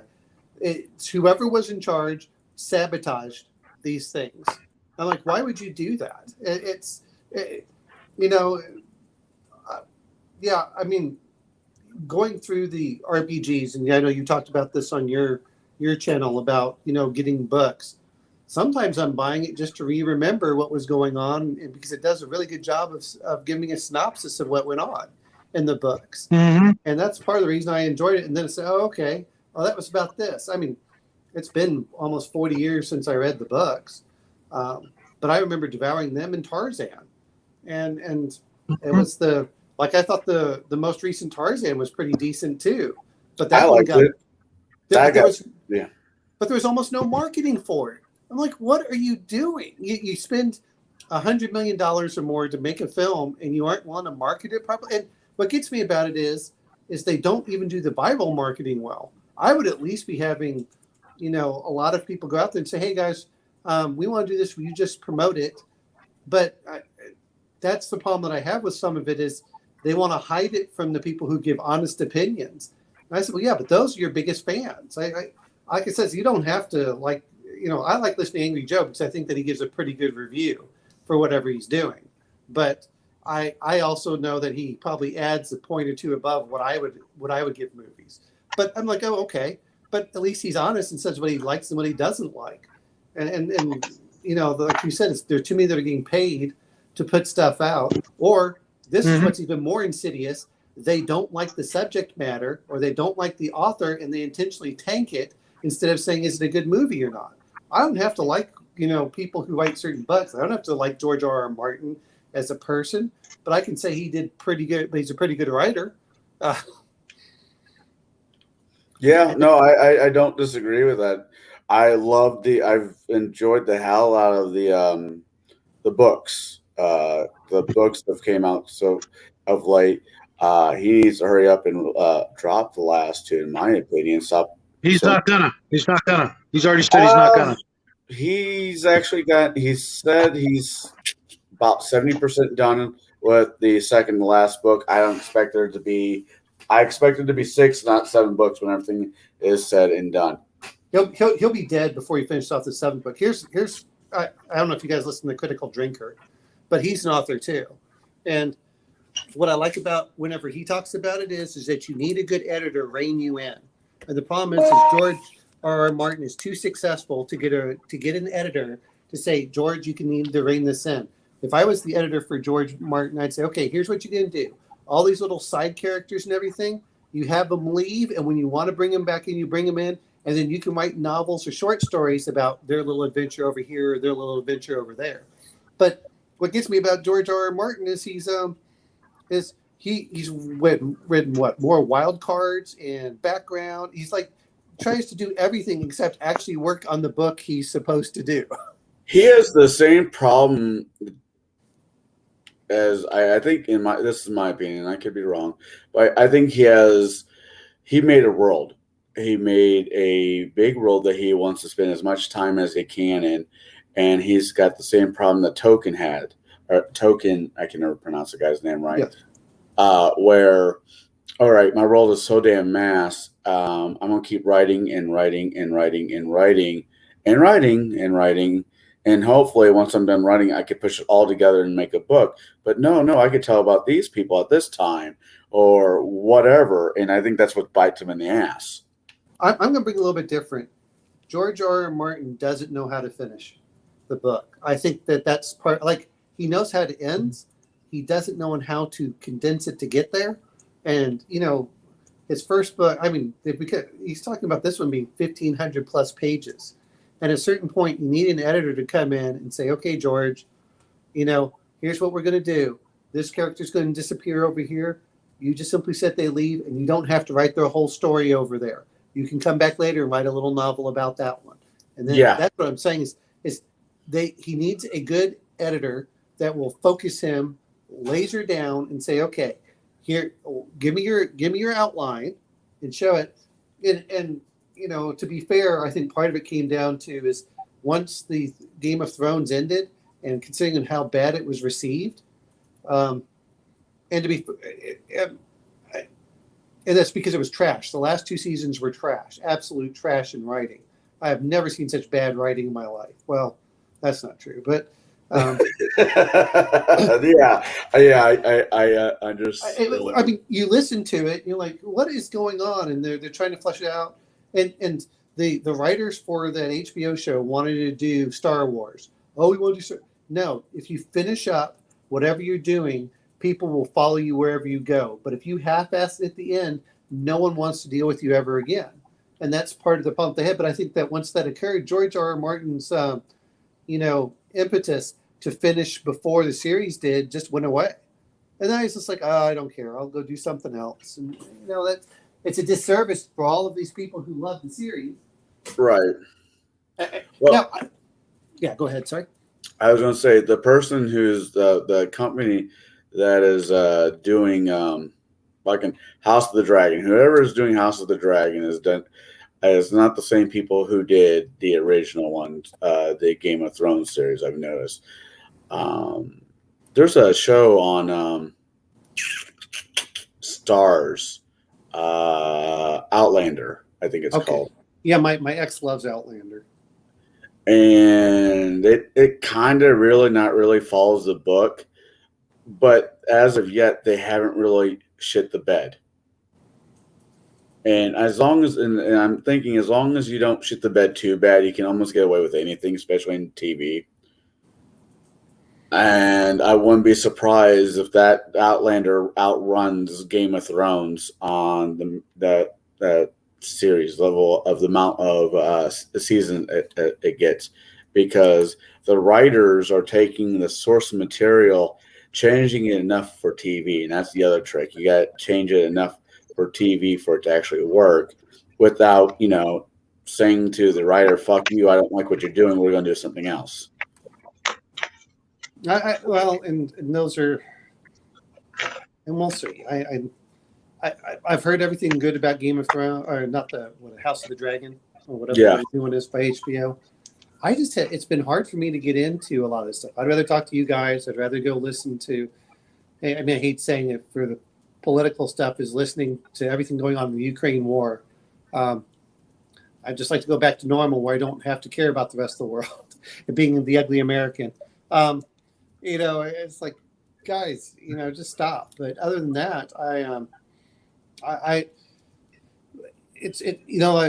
I'd still like to finish off Primal, which is the cartoon from the Cartoon Network. Oh yeah, no, I mean, you've talked about it. I've started watching a little bit about just curiosity because you've brought it up.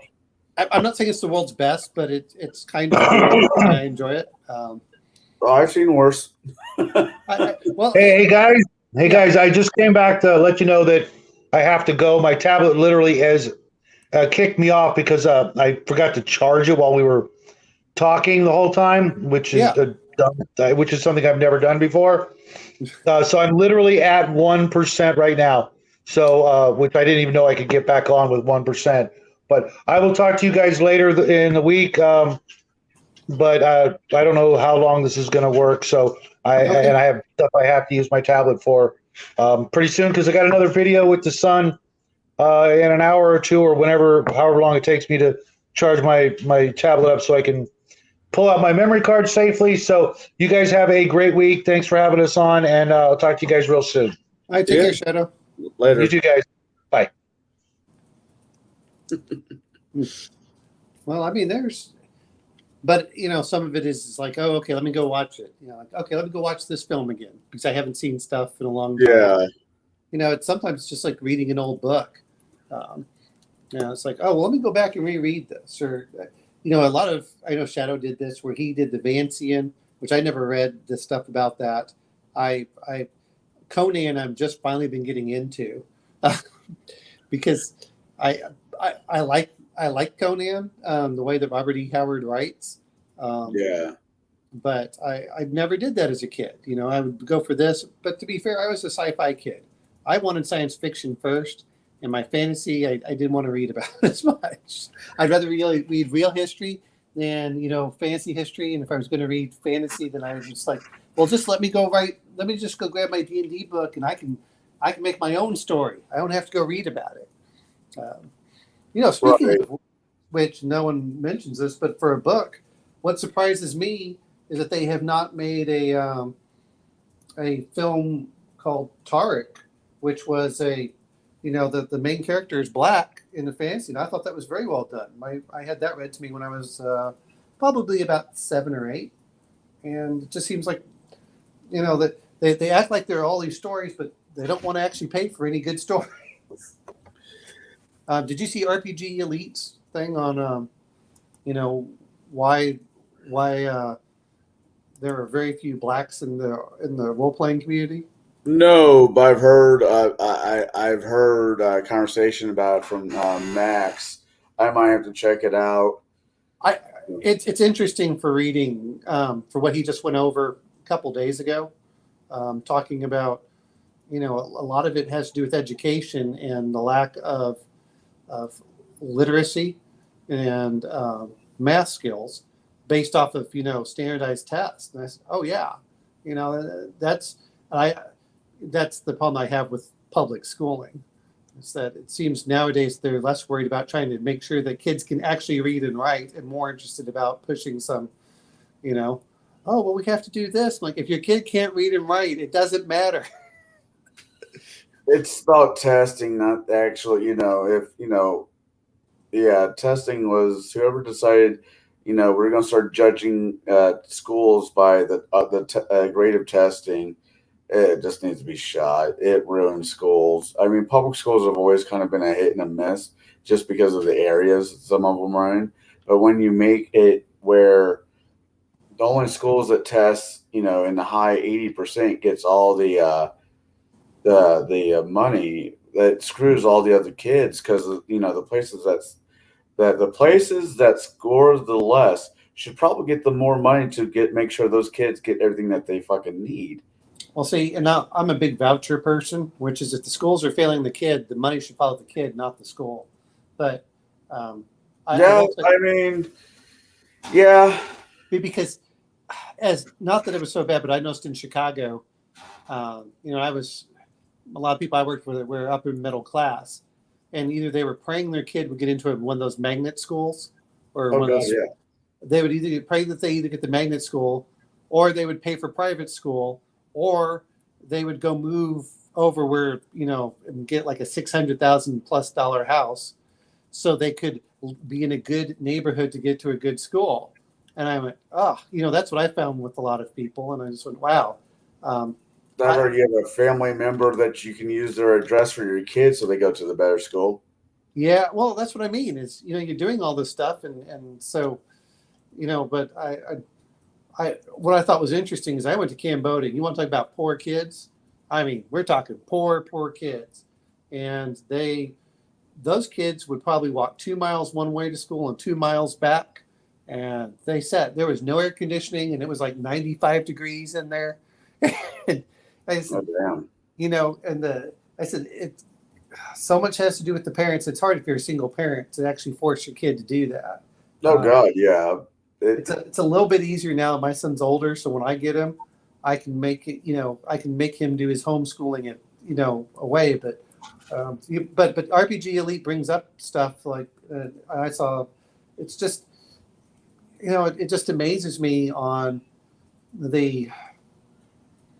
I just want schools to focus on 3 things: reading, writing, and math. The rest of it, if you know those, you can get everything else. But it seems like they want to do less and less of that. Like, well, we'll just do this. If the kids can't do math and they can't read, then you're failing them at school. That's my view about it. But it's that's enough for that aspect. But it does make sense. As if you have problems doing math, role playing games are a great way to improve your math. But man, if you have to learn on your own, I could imagine how frustrating, how you just want to throw the book against a wall. God, yeah, no, I completely agree. Well, you're what, dyslexic? I'm dyslexic, translexic. God, there's a litany. Basically, I'm dyslexic. Yes. That and what makes it even better is the words will get up and move. Like if I'm reading like from a piece of paper that is just normally black and white, like a book, right? Yeah. Letters will get up and move on me. Interesting. Here's my question for you. Yeah. How have you been learning the role playing games, or have you just been brute forcing your way through reading the books? Brute forcing. Okay. For the most part, and asking lots of questions, which makes me feel like an idiot, but it is what kind of is what it is. Well, I either ask the questions to get the answers I know, or I don't get to play the game, and I rather ask questions than not play. yeah, but I would rather someone ask questions because at least they're interested. Yeah. Now, I don't want to have to answer the same question over and over because obviously you weren't listening and you didn't care what I have to say. But Oh yeah, if it wasn't for those two aspects, I mean, my ego would probably be unchecked because I'm incredibly intelligent. Everything I read or I listen to, I absorb, and I can recall for the most part. But with the translation and dyslexia, it kind of it kind of shuts down that aspect. I'm like, did I read that right? well, I was just curious, because I know Shadow and I like to read a lot of stuff, and I've gotten away from some of it, which is bad. I like reading. I mean, to be honest, Audible has been and you brought up Audible earlier. Yeah. Audible has been a lifesaver. On Gatekeepers, we're going to be talking about, Lord of the Rings and whatnot on January 4th, I believe, because the 3rd is that guy's birthday. And Audible's, I was able to get all 3 books, which are all about 20 hours each, because fuck my life. But I'm going to listen to him. And the guy who played Golem is the one reading them. So it's actually kind of entertaining at the same time. It's like, I don't want to read this. You know what I did is I've been listening to almost everything at double X speed. That would probably help. I've gotten to the point where 1.5 is pretty easy for me. Two times sometimes is a little too fast, but I just went over and now I hear people at normal speed. I'm like, I can't listen to you. You're too slow. So that's James, if you could jump in if you want to. who is it? James, our favorite Australian. Yeah, bring James L in. He must have giant monkey feet because that's the only way he can hold on to the earth. He's a tall ass hobbit. Maybe he could be really short hobbit too. We don't know. We have no scale. That's fair. Oh. I mean, in some ways, I think that Merc, the old Middle Earth role playing game, Yeah, some of these role playing games have really expanded the universes and worked in other areas, and without going against canon, which I think helps. I think those are some things that that's part of the reason I love the RPGs. It's okay. I can take the world that you give me. I can now play with it, and this is why I got away from Kren and all these others that for Dragonlance. I said I want to make it my world, not someone else's world.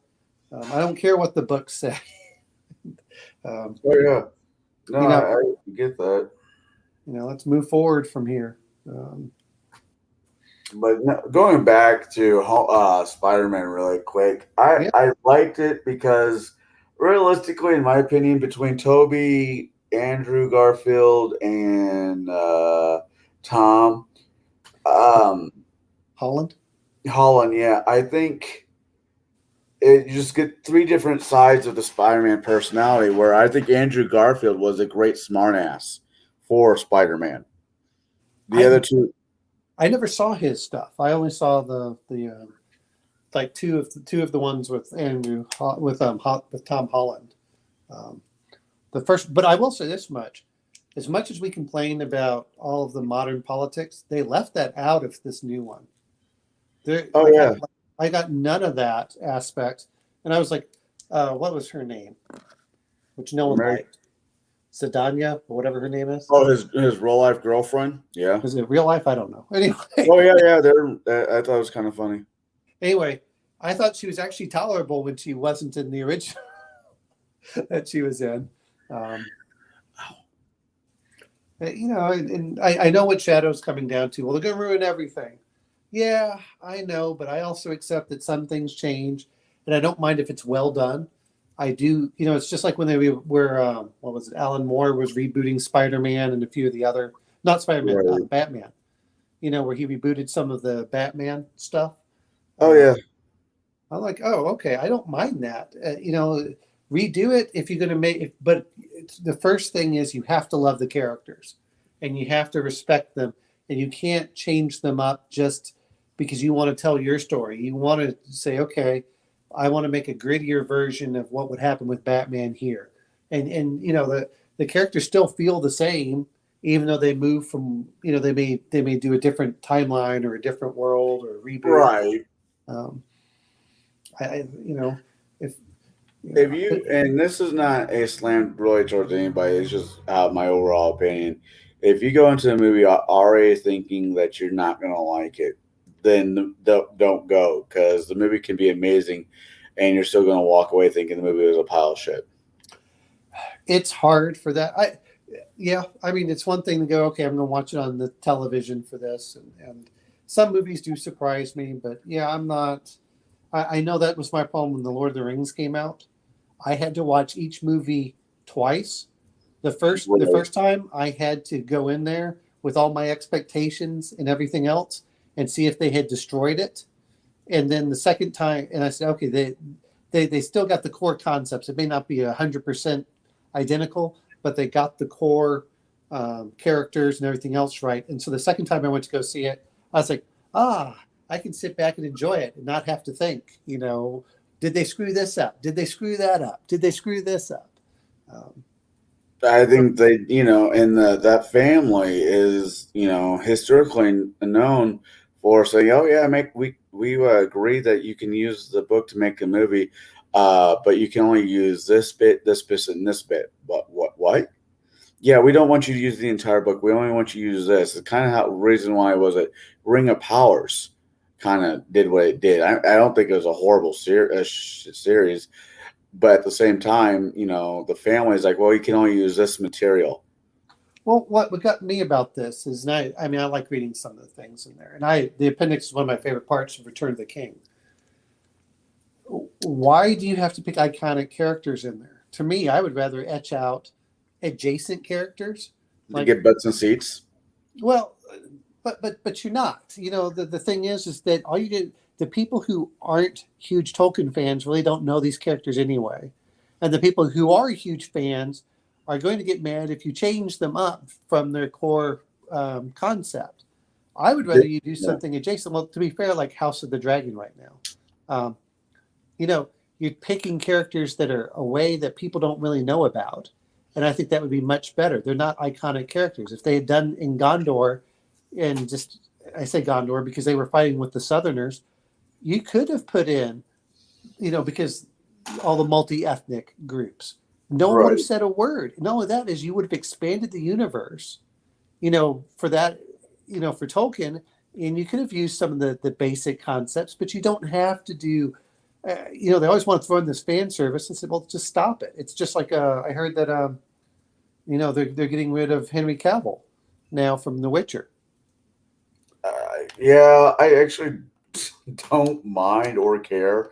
And I know that's probably going to say, okay, but I think he played the character well. I've never read the books. I've never played the video games.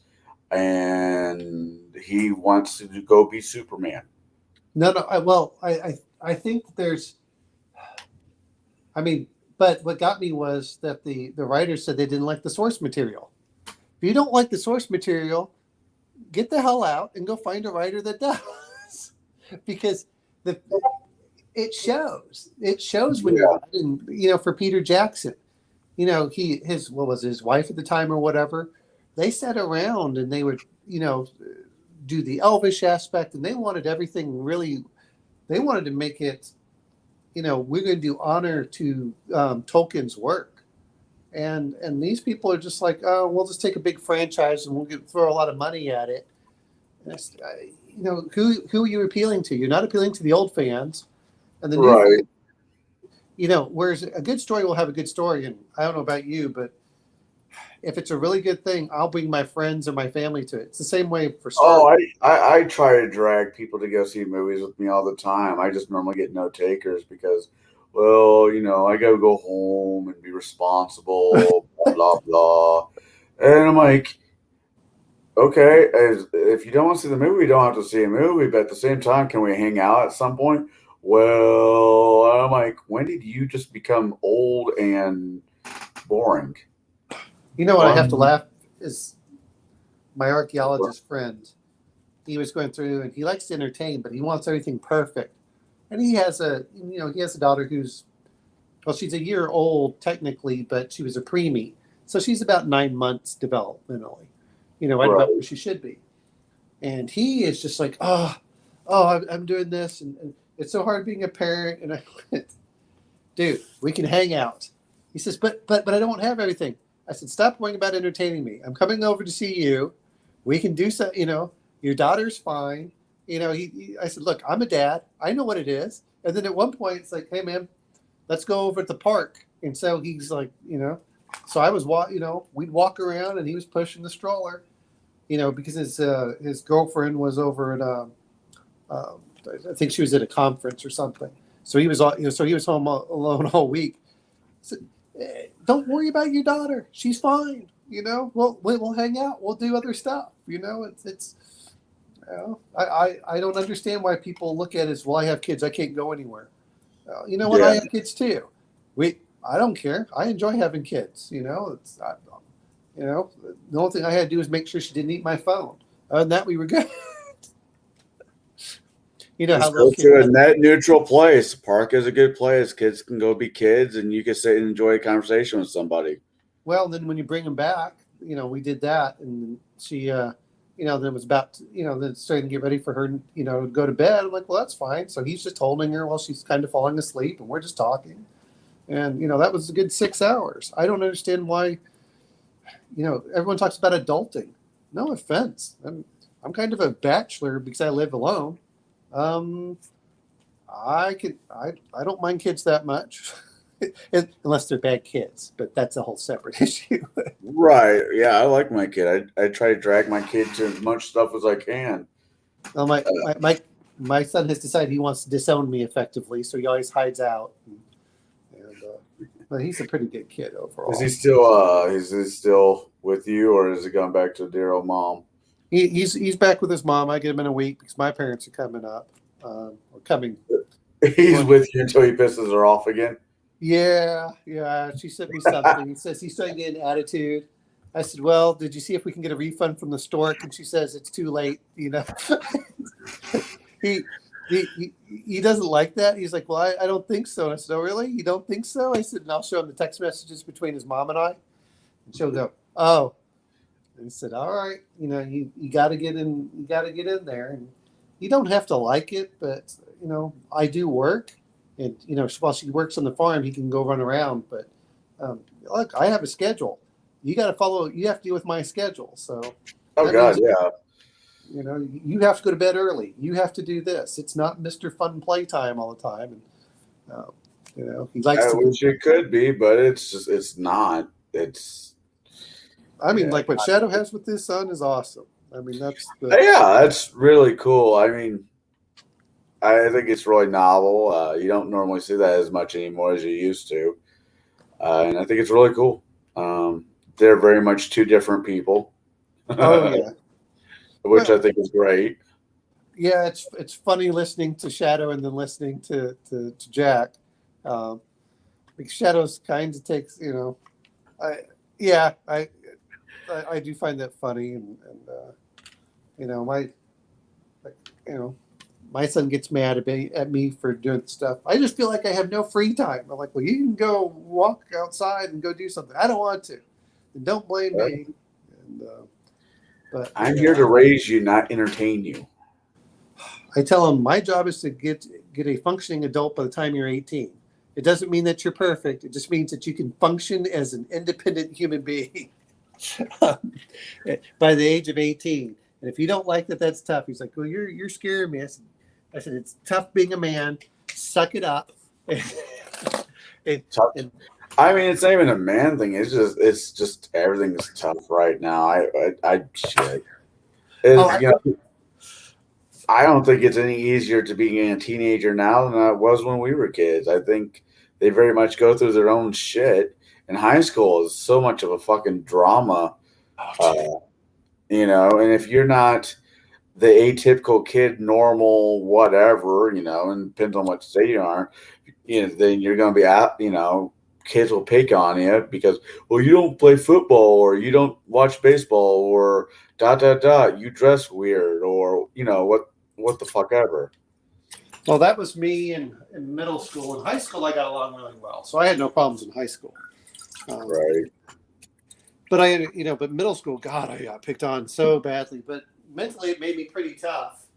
It happens that way.